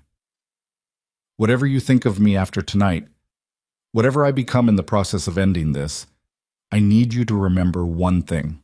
Outside the study windows, the drizzle had thickened into something that might become rain by nightfall. The security team was assembling on the grounds, visible through the glass as dark shapes moving with purpose through the gray afternoon light. The manor was shifting, reorganizing itself from refuge into stronghold, from home into battlefield. "What?" she asked. Lucien Moretti looked at her for a long, still moment. Then he said the only true thing he'd said since the night she called him, stripped of strategy, stripped of calculation, stripped of the cold machinery of a man who had built an empire on controlled emotion and ruthless pragmatism. "I would burn everything I built to the ground before I let them touch you." The sentence finished itself in the empty study after Lucien had already turned and walked out the door, leaving the words hanging in the air like smoke after a shot. Celine stood still for 3 seconds, feeling the weight of them settle into her chest. Not romantic, not tender, but absolute. The declaration of a man who had already calculated the cost and found it acceptable. Then Marco appeared in the doorway with a ballistic vest. "Arms up," he said. She raised her arms. He fitted the vest over her torso with the practiced efficiency of someone who had done this in darkness, in moving vehicles, under fire. His fingers checked the side clasps twice, then pressed the front panel once, hard, like testing a wall for structural integrity. "It'll stop a handgun round up to 40 meters, he said. "Won't do much for a rifle at close range, so don't let anyone get close with a rifle." "Helpful," she said. "I'm a helpful person." He handed her a phone, new, clean, loaded with a single contact. If we get separated, you call that number. Someone answers within 10 seconds. If they don't answer in 10 seconds, you run. You don't wait for 11. Where do I run? Northwest. There's a storm drain access point 40 meters past the rear garden wall. Steel grate, painted black, looks like everything else. You lift it, and you go down, and you keep going northwest until you hit the maintenance tunnel that runs under Kellner Avenue. There's a car parked above the second access point. Keys are above the visor. He held her eyes. You don't come back. You drive to the address I'm about to give you, and you stay there until someone comes for you. Marco, memorize the address. She memorized the address. The manor had become something unrecognizable in the space of 3 hours. The aesthetic of controlled elegance was gone, stripped away by the functional brutality of preparation. Furniture had been moved to create clear sightlines through the ground floor rooms. Windows that faced the perimeter were covered with ballistic film, thin, almost invisible, the kind that prevented glass from fragmenting into shrapnel on impact. Men Celine had never seen before moved through the corridors with weapons she couldn't name, their faces arranged in the specific blankness of trained professionals who had decided at some point in their lives that emotion was a resource too expensive to spend on the job. Lucien stood at the center of it like a fixed point, the eye of a system that revolved around him, drawing its organization from his stillness. He spoke to people in short exchanges. He reviewed feeds on a tablet. He moved from room to room with the unhurried deliberateness of a man who understood that urgency was a form of information, and he had no intention of broadcasting it. At 4 in the afternoon, Nadia Voss found Celine in the kitchen.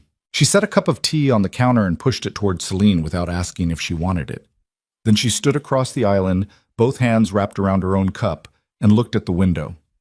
"You should eat something," Nadia said. "I'm not hungry." "That's not actually relevant." Celine looked at her. This woman, this forensic accountant who had spent 2 years disassembling Victor Sorelli's financial empire as an act of private grief and revenge, had the quality of someone who had been living on the edge of something catastrophic for so long that the edge itself had become comfortable. "Why did you bring this to him?" Celine asked. "Of all the people you could have taken this to, why Lucien Moretti?" Nadia turned her cup in her hands. "Because the people I could have taken it to legally would have buried it in a filing system for 3 years and then settled for a fine that Sorelli would have paid without blinking." She looked at Celine directly. "And because Victor Sorelli ordered the car accident that killed my mother and my brother 6 months ago when he found out I was looking at his books." Her voice was steady in the way that only comes after a very long time of practicing steadiness in private. "I don't want a fine. I want it finished." "And Daniel Voss," Celine said carefully. "Your cousin." Nadia was quiet for a moment. "Daniel was cruel," she said at last. "I loved him when we were children. I didn't understand what he was until much later. By then, people had already been hurt by it." She paused. "What Lucien did, I understand it. I don't absolve it, but I understand it." She looked at Celine with an expression that was complicated and honest and tired in the way that only the truth produces. "I think you do too." Celine picked up the tea. It was too hot, but she drank it anyway. At 6 p.m., the rain intensified. By 8, it was a full storm, the real kind, the kind Chicago produced when it was serious about it, with horizontal sheets of rain and thunder that rolled across the lake and hit the city like a wave hitting a seawall. The security lights on the perimeter strobed in the downpour. The cameras ran continuous feeds that Marco monitored from the ground floor command room, his eyes moving between screens with the rhythmic patience of a man who would keep watching for exactly as long as it took. At 9:43, the motion sensors on the north perimeter fired. Then the east. Then simultaneously, 3 contacts on the south wall. Marco looked up from the screens. He said one word into his earpiece. Then he turned to Celine, who was sitting across the room, and said it again, out loud, for her. "They're here." The first explosion took out the generator on the north side of the property. The lights went to emergency power, a cold, reduced level that stripped the manor's interior of shadow and nuance and left everything in the flat, uncompromising clarity of red-tinted emergency LED. In that light, faces looked like photographs of themselves. The second explosion was larger, closer. It came from the east garden wall. The stripped ridge, the bare ground Lucian had cleared after the sniper shot. The wall held, but the gate didn't. The impact blew the iron structure inward in a single piece, like a door being kicked off its hinges, and through the security feed, Celine could see figures moving through the gap in organized lines, the kind of movement that spoke of pre-planned assault and rehearsed entry routes. They had the floor plan. They knew exactly where to go. "Southeast stairwell," Marco said into his earpiece. Then to Celine, "Move." She moved.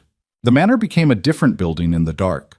Without the familiar topology of lamplight and ambient glow, the corridors compressed into narrow geometries, every corner a potential catastrophe, every door a question mark.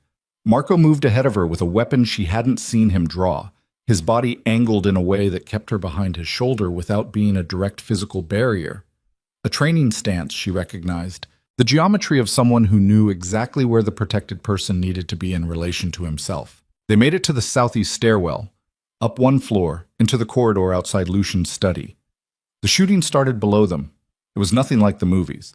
It was louder than she'd expected and more chaotic. Not the rhythmic exchange of cinematic firefights, but the lurching, stuttering cacophony of real violence, unpredictable in its timing, sourceless in its direction.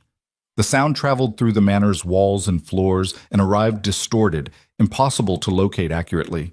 Then Lucien's voice on Marco's earpiece, audible even from where Celine stood 2 feet away. She couldn't make out the words, but the cadence was controlled, clipped, directing. He was in it.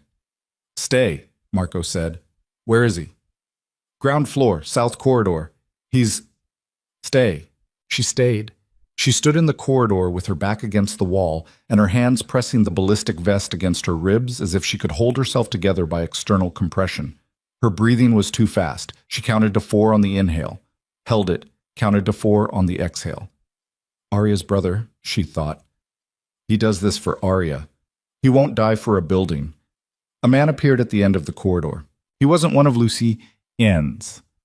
She knew that in the half-second before conscious identification could catch up to instinct. The wrong vest configuration, the wrong movement, the particular quality of a person who doesn't know the layout of where he is and is navigating by intelligence rather than memory. He'd been given a floor plan, not a home. He saw her. He raised his weapon.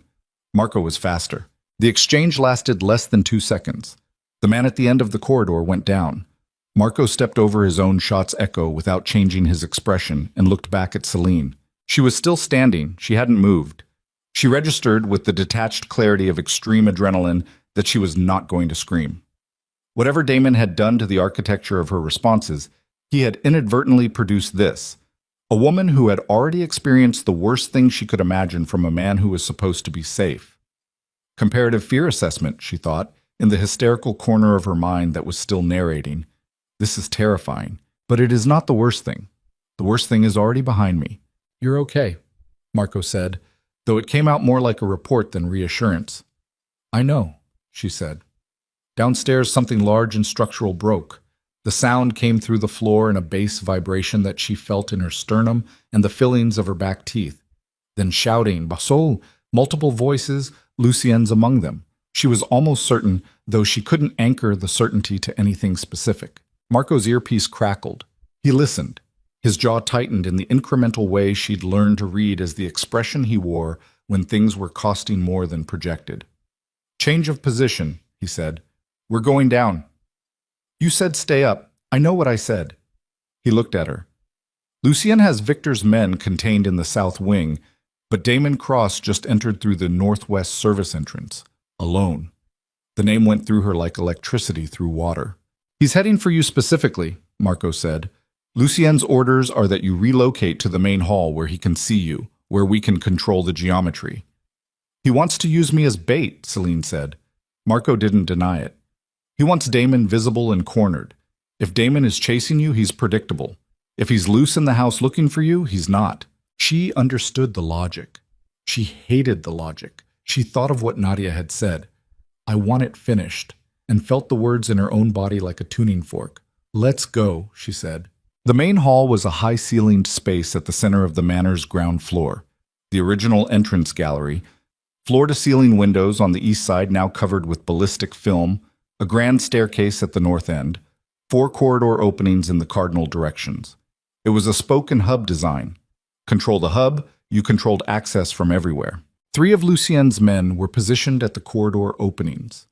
Marco placed Celine at the base of the staircase with a clean sight line to all 4 corridors, and himself angled slightly in front of her, 6 feet to the left.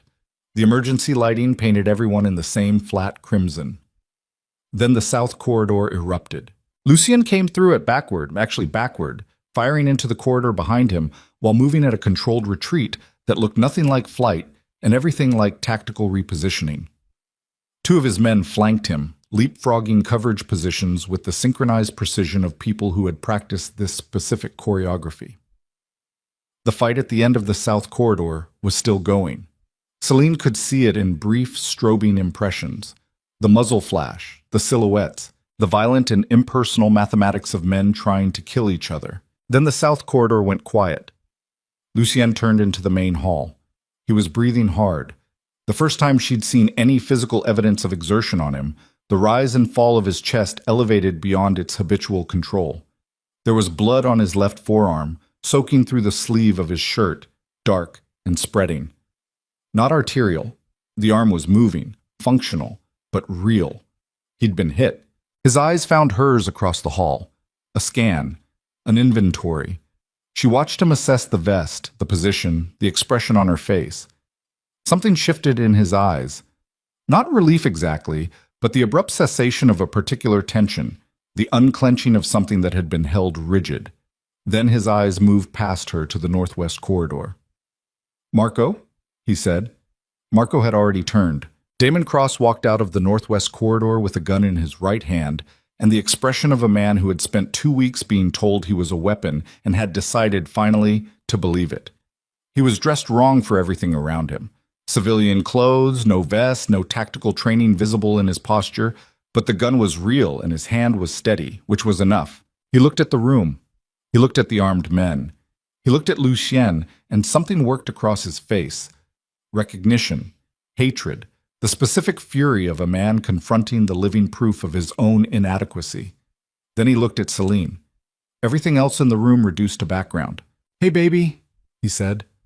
His voice was almost gentle. It was the voice he used the morning after, the one she'd spent a year waiting for in the dark. The soft, apologetic, almost confused voice of a man who wanted her to believe the last night hadn't happened, who wanted her to help him build the fiction that he was still the man she'd chosen. That voice, even here, even now, even with a gun in his hand and a dead man's floor plan in his pocket. The audacity of it was so immense she almost laughed. "Damon," she said, "come here." He held out his free hand, fingers open, patient.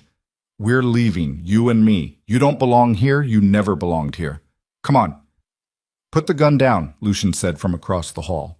His voice was flat and final. Damon's eyes moved to him. The gentleness evaporated. "You don't talk to me. You don't get to talk to me." He took 3 steps into the hall, angling his body so he had sight lines to both Lucien and Celine.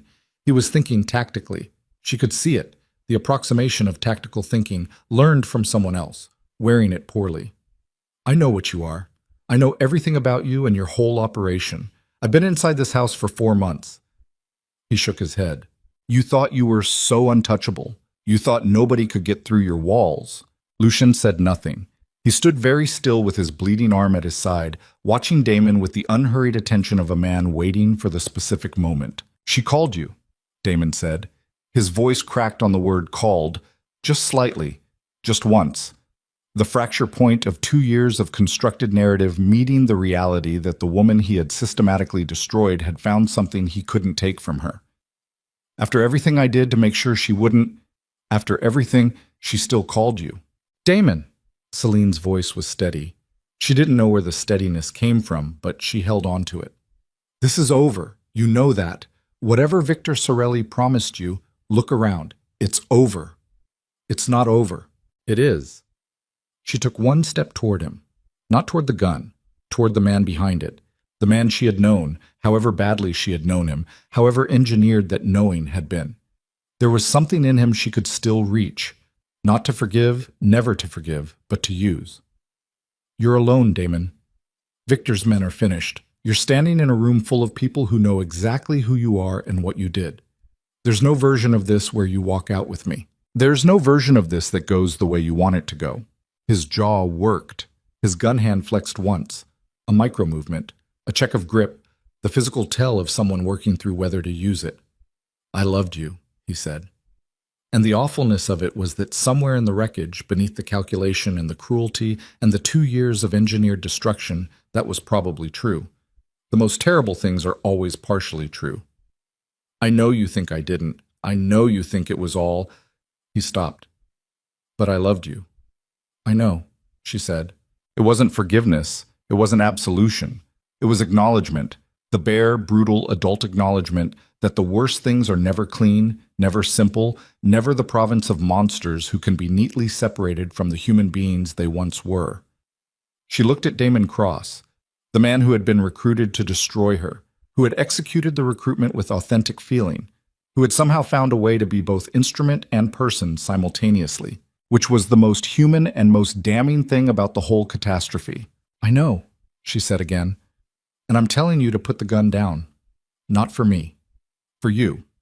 Because there's still a version of you that survives this night, and it requires you to put the gun down right now. Damon stared at her.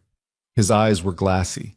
Not tears exactly, but that state adjacent to tears where the eyes can't quite commit to either wet or dry, where the person holding it back is doing so entirely on the fuel of pride and a story about themselves they haven't finished believing yet. His gun hand lowered 2 inches. Then Victor Sorelli stepped out of the east corridor. He was not what she had pictured. She had constructed him from second-hand description, dangerous, unpredictable, limitless, and had unconsciously assembled a figure of scale and menace that matched those adjectives. Victor Sorelli was a compact man in his late 50s, with thinning gray hair and the patient, deliberate movements of someone who had survived long enough in a violent world to understand that spectacle was a luxury for people who couldn't afford patience. He was holding a gun. He was not pointing it at Lucien. He was pointing it at Nadia Voss, who was in front of him with his left arm across her shoulders in the precise configuration that turned another human being into a shield. He'd been in the house the whole time, not with his assault team at the perimeter. Inside. Already inside before they started, because the floor plan had been drawn by someone who knew every entrance, including the ones that weren't on the architectural drawings. Lucien, Victor said. His voice was conversational. A man making dinner plans. This has gone on long enough, don't you think? The room rearranged itself. Every weapon, every body, every calculation reorienting around the new fixed point of Victor Sorelli and the woman in front of him. Marco's gun was up. Lucien's men at the corridor openings had tightened their postures but couldn't fire. Not with Nadia in the way. Not at that angle. Lucien himself stood perfectly still, his bleeding arm still at his side, his face entirely unreadable. Damon to Celine's left had gone rigid. His gun was back up, pointed at Lucien, but his eyes were moving between Victor and Nadia and the room with the erratic, rapid movement of a man realizing that the operation he was part of had a topology he hadn't been shown. Let her go, Lucien said. In a moment. Victor moved further into the hall, keeping Nadia exactly positioned, his movements economical and precise. He was comfortable. That was the most frightening thing. He was completely comfortable. I want to have a conversation first, a real one, without all the noise. You sent 15 men into my house and blew a hole in my garden wall. You're past conversation. I sent 15 men as a distraction. This, Victor's arm tightened almost imperceptibly around Nadia's shoulders, is the conversation. He looked at Celine. You must be the reason for all of this. I'll be honest, I expected something more remarkable. Celine looked at him. She felt a cold, clarifying hatred, pure, structural, not hot at all. The kind that doesn't cloud judgment but sharpens it. The accounting you sent me, Lucien said. He meant Nadia's documents. His eyes stayed on Victor. Federal investigators have copies. That was the first call I made after Strauss brought it to me. I know, Victor said without concern. I'll manage the federal angle. I always do. He tilted his head slightly. But that's not what tonight is about. Tonight is about you, Lucien. About what you're willing to trade. I don't trade. You'll trade this. Victor's gun, which had been pressed against Nadia's temple, moved with sudden deliberateness. He pointed it directly at Celine. Across the room, at a distance of 22 feet, Victor Sorelli looked at Celine Vey down the barrel of a weapon and said quietly, "Step away from Marco. Walk toward me. And this ends tonight without anyone else getting hurt." The hall went absolutely silent. Celine could hear her own heartbeat. She could hear the rain against the ballistic film on the windows. She could hear Lucien's breathing from across the room, controlled, measured, the sound of a man running every calculation available to him at maximum speed. She could hear Damon, to her left, make a small sound in his throat. Not a word. Just a sound. The sound of a man watching the story he'd told himself about tonight collide with the reality of tonight and sustain catastrophic damage. She looked at Victor, 22 feet. She looked at Lucien. She looked at Nadia, whose face had gone to the same stillness that Celine recognized. The stillness of a person who has already accepted the worst and is now operating purely on will. Then Celine looked at Marco. Marco's eyes met hers. His face was unreadable. But his gun hand, she noticed. His gun hand had shifted 3 degrees to the right. Just 3 degrees. Enough to clear her shoulder if she moved left. Enough to create a geometry that worked. She looked back at Victor. She took a breath. And then she did something that nobody in the room expected. Not Marco, not Lucien, not Victor, not Damon, not anyone who had calculated the variables of this moment and arrived at predictions about the behavior of a woman who had spent 2 years learning to make herself small. She took a step. Not backward. Not toward Victor. She took a step to the left, exactly 3 degrees, and the room exploded. Marco fired in the same instant Celine moved left, the shot passing through the geometry she had created with that single deliberate step, crossing the 22 feet of hall in a fraction of a second that lasted long enough for her to see Victor Sorelli's gun hand jerk upward as the round caught his shoulder. Not center mass, not a kill shot, because Nadia was still in front of him, and Marco was the best shooter in the room, and the best shooter in the room does not miss the calculation between ending the threat and ending the hostage. Victor's shot went into the ceiling. Nadia dropped, not fainted, not fell, but dropped deliberately, folding her knees and collapsing her weight straight down the way someone trained in exactly this eventuality might drop, clearing herself from Victor's grip in the half-second his arm went useless with the impact of the bullet. Then the room moved. Lucien crossed the hall in 4 strides. Victor was still upright. The shoulder wound had taken his gun arm but not his legs, not his will, and he turned with the gun switching to his left hand with the adaptability of a man who had survived decades of exactly this kind of emergency. He raised it. Lucien hit him like a wall falling. The impact drove Victor back into the east corridor and entrance, both men going into the doorframe with a sound that was felt as much as heard. The dense, percussive collision of 2 bodies moving at full force, no technique, no elegance, just the raw physics of mass and velocity. Victor's head connected with the doorframe. His left hand lost the gun. It skittered across the floor and came to rest against the base of the staircase. They went down together. Celine stood in the center of the hall. Her ears were ringing. Her heart was doing something that might have been medical if sustained. Around her, the hall reorganized itself with savage efficiency. Marco moving to cover Victor's position, 2 of Lucien's men sweeping the east corridor, a third recovering Victor's weapon from the floor. Then she remembered Damon. She turned.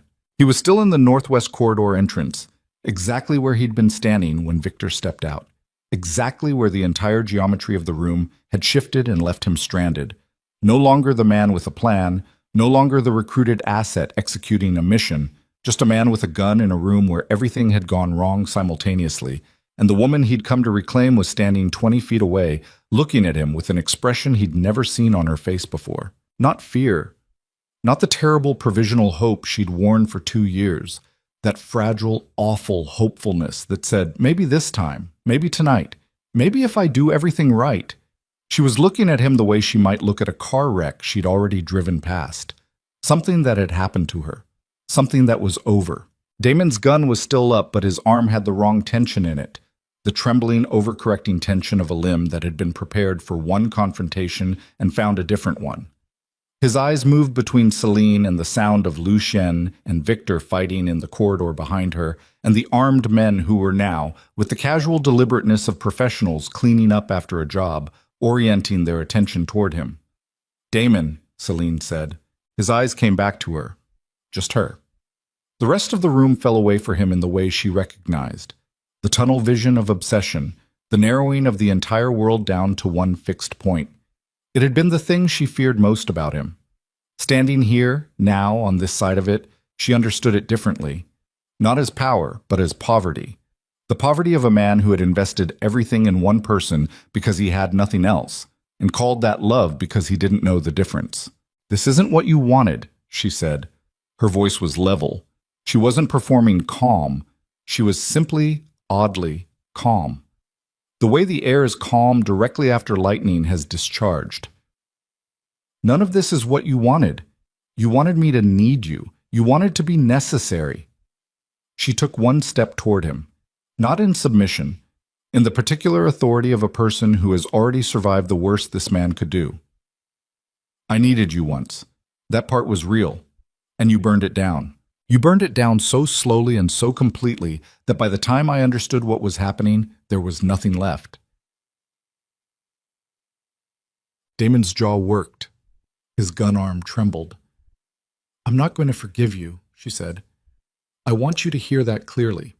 What you did, what you were paid to do, and what you chose to do beyond being paid, those are two different categories of damage, and I'm not going to sort through them tonight. But I'm going to tell you one true thing." He waited.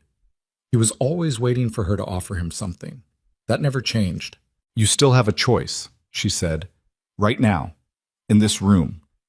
You put that gun down and you walk out of this manor and you go somewhere very far away from this city and you spend the rest of your life figuring out who you are without someone else's pain to define you, or you don't."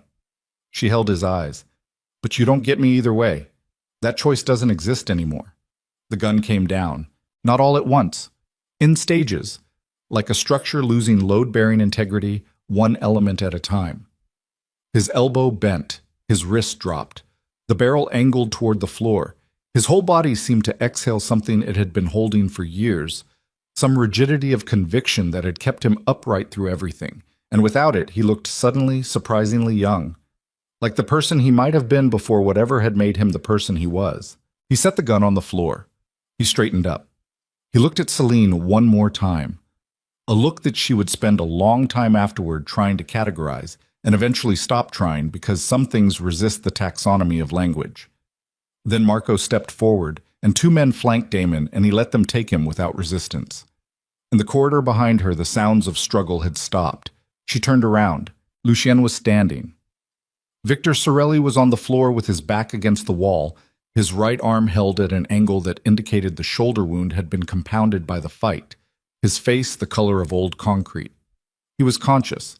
His eyes moved around the corridor with the systematic assessment of a man still calculating, still looking for the exit that wasn't there. There was blood on Lucien's shirt, more of it now, the sleeve soaked through from the original wound, a fresh split at his eyebrow that was running in a thin line down his left temple and along his jaw. He was standing with his weight slightly favoring his right side. His breathing was controlled but elevated, the discipline of a man managing physical cost through the practiced application of will. He looked at Victor Sorelli with an expression that had been emptied of everything except the particular clarity of a conclusion being reached. "It's done," Lucien said. Not to Victor. To the corridor itself, to the manor, to the 15 men who'd come through the walls and were now reduced to outcomes. To the 15 years of building walls and filling them with armed men and still finding, at the end of it all, that the enemy had been inside. Victor looked up at him. "You know this doesn't end with me." "It ends here," Lucien said. "There are people behind me who—" "Nadia Voss gave federal investigators 43 pages of documentation 6 hours ago," Lucien said. "Your financial architecture, your supply networks, your personnel records going back 8 years. The investigation was opened this afternoon. The people behind you are already managing their own exposure." He crouched down to Victor's level, not to intimidate, not to perform dominance, but with the simple economy of a man who wanted to be heard clearly. "You're not the last fortress. You're the opening move. The people behind you will cut you loose before morning." Something moved across Victor's face. For the first time that evening, beneath the composure and the calculation and the terrible patience, Celine saw it. the thing Victor Sorelli had spent decades building walls against. Fear. Not of Lucienne, of irrelevance, of the discovery that the empire he'd assembled was architecture built on other people's suffering, and it would not survive the subtraction of him from its center. "What happens to me?" Victor said, and the question had lost its authority somewhere between the two words and came out sounding almost small. "That depends entirely," Lucian said, standing back up, "on how cooperative you are with the people who are going to come to you tomorrow morning with very specific questions and a significant amount of documented evidence." He looked down at Victor one more time. "I suggest you spend tonight thinking carefully about the difference between a man who talks and a man who doesn't." He turned and walked back into the main hall. Marco met him at the corridor entrance with a first aid kit and the flat, practical energy of a man performing a familiar function. Lucian submitted to it without protest, which itself communicated something about the extent of the physical cost, because Lucian submitting to care without argument was not behavior that occurred when he felt fine. Celine watched Marco cut the sleeve away from the wound on Lucien's forearm, clean through the outer muscle. Deep, ugly, the kind of wound that would take weeks to heal properly and leave a scar. Lucien looked at the ceiling while Marco worked, his jaw set, his breathing measured. Nadia Voss came out of the east corridor supported by one of Lucien's men. Her face was abraded on one cheek where she'd hit the floor during her deliberate drop, and her hands were shaking in the very fine, very controlled way of a person who has held themselves together past their limit. She looked across the hall at Celine and held the look for a moment, and something passed between them. Not friendship exactly, not yet, but the particular recognition of two people who have been through the same fire from different directions and arrived, scorched, at the same clearing. Celine crossed to her. She didn't say anything. She put her hand on Nadia's arm, and Nadia looked at the hand, and then she exhaled the long, shuddering exhale of someone letting go of something they'd been carrying alone for a very long time. The storm outside was beginning to ease. The cleanup took 3 hours. Celine didn't watch most of it. She sat in the kitchen, the same kitchen where she'd found Lucien at 2 a.m, the same kitchen with the cold marble counter and the dim light and the dripping faucet that she'd noticed on her third day and had never heard fixed. And she drank tea, and she didn't think about very much. Mrs. Calvary moved around the kitchen with the brisk, depersonalized efficiency of someone who had prepared for exactly this contingency and found its arrival neither surprising nor particularly emotionally significant. She made food that nobody asked for and placed it on the counter and removed it when it went untouched and made more. Celine ate 2 pieces of toast at some point after midnight, not because she was hungry, but because the act of eating felt like a declaration of intention. "I am here. I am staying. This body is being maintained." At 2:15 in the morning, Lucien came into the kitchen. His arm was bandaged from wrist to elbow. The cut above his eyebrow had been closed with 3 small strips of surgical tape. He'd changed his shirt. Clean black, the collar open. No armor of tailoring or presentation at this hour. He moved more carefully than usual, the slight deliberateness of someone managing a body that had recently been asked to do too much. He poured water. He drank it. He refilled the glass and set it on the counter and looked at it. Celine watched him. She waited. "Damon will be processed through a system that is not the criminal justice system," Lucien said. His voice was quiet and even. "He'll be out of the country within 72 hours. He won't come back. If he does—" He stopped. "He won't come back. And Victor, federal custody by morning. The documentation Nadia provided is sufficient for charges that will take years to litigate. He'll be occupied." He turned the glass on the counter. "The organization fractures without him. The pieces that remain are manageable." "Manageable," Celine said. "It's an imperfect word." "It's an honest word." He looked at her. In the dim kitchen light, without the emergency red of combat or the severe precision of his professional daylight face, he looked like what he was, a man in his 40s who was tired down to the cellular level, who had bled tonight and would carry the scar of it for the rest of his life, alongside every other scar, who had built the tallest walls he could build and found someone inside them anyway, and who was still standing because the alternative was something he had decided a long time ago he would not give the world the satisfaction of. "The man in my security team," Celine said. "The one who ran." "Found," Lucien said, simply, finally. She didn't ask the follow-up question because she understood that the follow-up question had an answer she was not equipped to process tonight, and possibly not ever.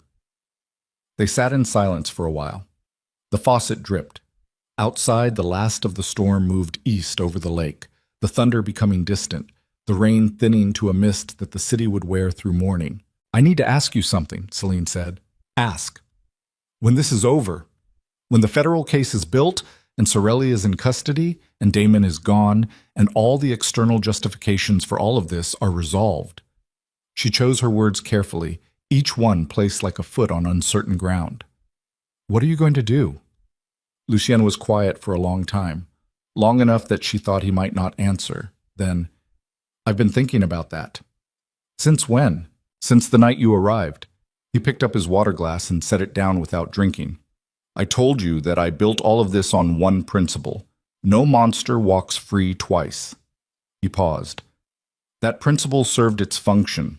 It also produced things, consequences, methods, a kind of life, that I can no longer argue are worth what they cost." "Lucien, I'm not asking for absolution. I'm not building toward a confession." His voice was steady. "I'm telling you that I've been in the process of dismantling certain parts of my operation for 2 years, quietly, from the inside. Not out of fear of prosecution and not out of sentiment, because—" He stopped. The words seemed to require more than usual from him. "Because I built something in Arya's name, and I think if she could see what I built, she would be horrified by most of it." The name landed softly between them. It always did. The name of the woman who had been the architecture of everything, the wound around which the entire empire had calcified. "She would have been a doctor," Lucien said. His voice was barely above a murmur. "She had 2 semesters left of her pre-med program when she met Daniel Voss. She wanted to work with trauma patients." He looked at his water glass. "She had the disposition for it. The patience.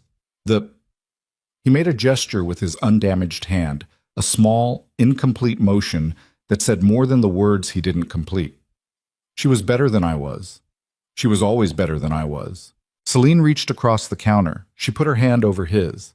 Not grasping, just placing. The way you place a hand on something to confirm it's real. He looked at her hand on his. He didn't move. He breathed, in, held, out, and she felt the slight tremor of that exhale travel from his hand through her palm, a frequency that had been locked inside him for 15 years, finally finding a path to the surface. "What's the foundation for?" he asked. He meant the one she had mentioned in her files, the domestic violence support organization she'd been planning while she was still in Damon's apartment, the one she'd researched in secret on a library computer during her lunch breaks, the one that had been on her laptop when Damon found the job application and the night turned into the bathroom floor. She looked at him. "You know about that." "I know about everything," he said, not with arrogance, with the exhaustion of a man for whom comprehensive knowledge had been a survival requirement so long he'd forgotten it wasn't normal. "I'm sorry, I should have mentioned—" "It's fine." She left her hand where it was. "It's a resource center, emergency funding, legal support, safe housing access, for people who are in the process of leaving." She paused. "People who need someone to make the logistics of escape manageable enough to attempt. Because most people don't leave because the danger isn't real to them. They don't leave because the logistics of leaving are designed by their circumstances to be impossible." Lucien looked at her with an attention so complete it was almost uncomfortable. "How much funding do you need?" "That's not— How much?" She told him the number she'd had in her head for 2 years, the number she'd built a spreadsheet around at a public library terminal, the number she had memorized the way other people memorize phone numbers, carrying it with her through every day of the last year like a talisman. Lucien nodded once. "I'll have it transferred to whatever account you specify within the week," he said. "Clean money, documented sources, nothing that creates legal complications." He paused. "And I want to be clear. This is not a transaction. This is not payment for anything. This is—" He stopped, started again. "This is something I should have done 15 years ago in Arya's name and didn't, because I was too busy building the wrong monument." Celine looked at him for a long time, at the bandaged arm, at the surgical tape above his eyebrow, at the hand under hers, scarred, still, the hand of a man who had done things she would never know the full inventory of, who had also walked into a burning situation for her with no army and a gun and the weight of a dead sister on his shoulders. "Lucien," she said, "what you said earlier, before everything started." He waited. "You said you would burn everything down before you let them touch me." She met his eyes. "Did you mean that?" His expression didn't change, but something behind it did. The same fracture she'd seen before, the thing that showed through the cracks when the machinery of his control was working at capacity. Larger now, more visible. "Yes," he said, "that's not something a person says casually." "No," he agreed, "it's not." The kitchen was very quiet. The faucet dripped. The storm was gone entirely now. Outside the windows, the city was doing what the city did at 3 in the morning, the particular low hum of a place that doesn't sleep but breathes differently in the dark. "I don't know what this is," Celine said. She meant them. She meant the space between two people who had found each other at the worst possible moment and been forged by fire into something that defied the categories available to describe it. "I don't know what to call it, or what to do with it, or whether it's something that makes any kind of sense given—" She gestured vaguely at the manor, the night, the bandaged arm, the empire, all of it. "Given all of this?" "No," Lucien said. "No, it doesn't make sense," or "No, you don't know either." "Both," he said.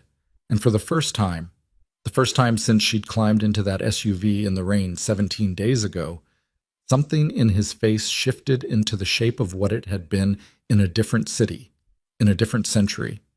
On the roof of an abandoned laundromat with popsicles melting in July heat. Not a smile. Something behind a smile. The suggestion that the capacity for one still existed. "Okay," she said. She left her hand where it was. 6 weeks later, the Vey Foundation opened its doors in a reclaimed commercial space on the south side of Chicago. 3 floors, disability accessible, with a legal aid office on the ground floor, emergency housing coordination on the second, and a counseling suite on the third, staffed by 4 therapists and a social worker who had been doing this work at underfunded nonprofits for a combined total of 60 years, and who descended on the new facility with the focused energy of people who had been given, finally, enough resources to do what they'd always been capable of doing. The launch event was small. Celine had requested small, specifically and in writing to the PR company that Lucien's legitimate business interests used for events, and they had listened, which she suspected meant he had told them to listen. There were journalists, a city councilwoman, several advocates from the domestic violence prevention community who had heard about the foundation through channels Celine hadn't fully mapped, and arrived with the knowing, appraising eyes of people who had seen new initiatives come and go and were still waiting to determine which category this fell into. Nadia Voss was there. She had taken a position with the foundation's legal team, pro bono, for now, pending the resolution of the federal proceedings in which she was a key witness. She wore her hair differently. She'd lost the compressed, load-bearing quality she'd carried the night she walked into the manor. She still had the forensic accountant's precision in her eyes. That would never leave. But it was pointed outward now, at the work, at the possibility of the work, instead of inward at the machinery of a private grief that had no other outlet. Marco was not there. Marco was never at events. Marco existed in a category of person who does not attend events, whose name does not appear on any document, who is simply and permanently somewhere nearby. Celine spoke for 7 minutes. She didn't use notes. She said the things she had earned the right to say, not the language of statistics and policy frameworks, though those had their place, but the language of someone who had been in the bathroom, on the floor, with the cracked phone, trying to find a reason to dial. She said that leaving is not a decision. It is a structure that has to be built piece by piece, logistics and resources and pathways and the foundational, non-negotiable knowledge that somewhere on the other side of the door there is something that can hold you. She said this foundation was in the business of building that structure. She said it would keep building it for as long as she was breathing. When she finished, the room was quiet in the way that rooms go quiet when the truth has been spoken without ornamentation and people are giving it the space it requires. Afterward, outside on the steps in the pale autumn light, a woman found her. Late 30s, a bruise along her jaw that she'd covered with makeup and not covered well enough. She stood 2 feet away and held a folded pamphlet from the event in both hands and said nothing. Celine looked at her. She recognized everything. She recognized it the way you recognize your own handwriting. Come inside, Celine said. There's coffee. Nobody is in a hurry. The woman looked at her for a moment, the provisional, terrible hopefulness in her eyes, the same hopefulness Celine had worn for years and hated herself for wearing. She saw it differently now. It wasn't weakness. It was the last functional thing. It was the thing that kept the window open. Okay, the woman said. They went inside. That evening, Lucien was on the rooftop of a building 6 blocks north, one of the legitimate real estate holdings that formed the public face of what remained of his interests, now in the ongoing and complicated and deeply imperfect process of being restructured into something with fewer bodies in its foundation. He stood at the edge of the roof with his hands in the pockets of his coat, watching the city's lights come on as darkness settled. He could see the foundation building from where he stood. The lights were still on in 3 of the floors. He could see movement in the windows, the sustained, purposeful movement of work being done. His arm ached. The wound was healing cleanly, the scar forming in a thin ridge across his forearm that would join the existing inventory of marks his life had left on his body. He had stopped expecting his body to look like anything other than what it was, the physical record of a set of choices that had been, in varying degrees, his to make. Victor Sorelli had been arrested at 6:45 a.m. on the morning after the manor. The federal case was, by all accounts he'd received from lawyers he trusted, substantial. The remaining elements of Victor's organization were dispersed, leaderless, currently focused exclusively on their own preservation. The threat had been contained. The war was over. Damon Cross had been delivered to a cargo flight at a private airfield and was currently somewhere in Eastern Europe, stripped of his passport and his phone and his access to the networks that had made him useful, beginning the long, unstructured project of figuring out who he was without a woman to define himself against. The informant, the security rotation member who had spent 4 months inside Lucien's walls drawing maps for the enemy, had been located in a roadside motel in Indiana. What had followed that location was not something Lucien had been present for. He had given instructions and walked away, and he had not walked away feeling clean, and he was not going to pretend otherwise. This was the ledger. He carried it without pretending it was lighter than it was. He heard footsteps on the roof access door behind him. He didn't turn around. He knew the weight and rhythm of those footsteps, had memorized them without intending to, the way the body memorizes things the mind hasn't gotten around to acknowledging. Celine came to stand beside him at the roof's edge. She was still in the clothes from the event, a dark jacket, her hair down. There was something different in how she occupied space. He'd been watching it change since she arrived at the manor, the gradual, hard-won return of a woman to the full dimensions of herself, the expansion back into territory that had been systematically taken. She stood differently. She moved differently. She looked at things directly instead of from angles, the sidelong vigilance of the permanently braced giving way to something more open, more frontal, more present. They stood together in the ambient noise of the city, traffic, wind off the lake, the distant machinery of 10,000 lives, and looked at the lights. "How did it go?" he asked. "Good," she said. Then, with the specificity he'd come to understand, was her version of precision. A woman came in at the end. She had a bruise she'd covered with foundation. She paused. She stayed for 3 hours. She's coming back tomorrow with her daughter. Lucien looked out at the city. "That's the first one," he said. "That's the first one," she agreed. He reached into his coat pocket and removed a small object. He held it out without looking at her. She looked down at it in his palm. The ceramic cat, her mother's gift, the chipped ear, the faded paint. She'd last seen it on the nightstand in the manor the morning after the attack. She hadn't asked what had happened to it. "I had it repaired," he said. The chip on the ear had been filled and painted, invisible now unless you knew to look. "Badly, probably. It's not the same as before." Celine took it from his palm.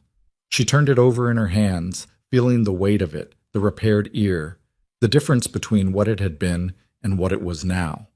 Not erased, not pretended away, but addressed, attended to, given back to her in a form that was honest about its history. "It's better," she said quietly. He looked at her then, fully, without the calculation, without the inventory of damage and threat assessment. Just looked. The way a man looks when he has stopped trying to protect himself from the act of looking.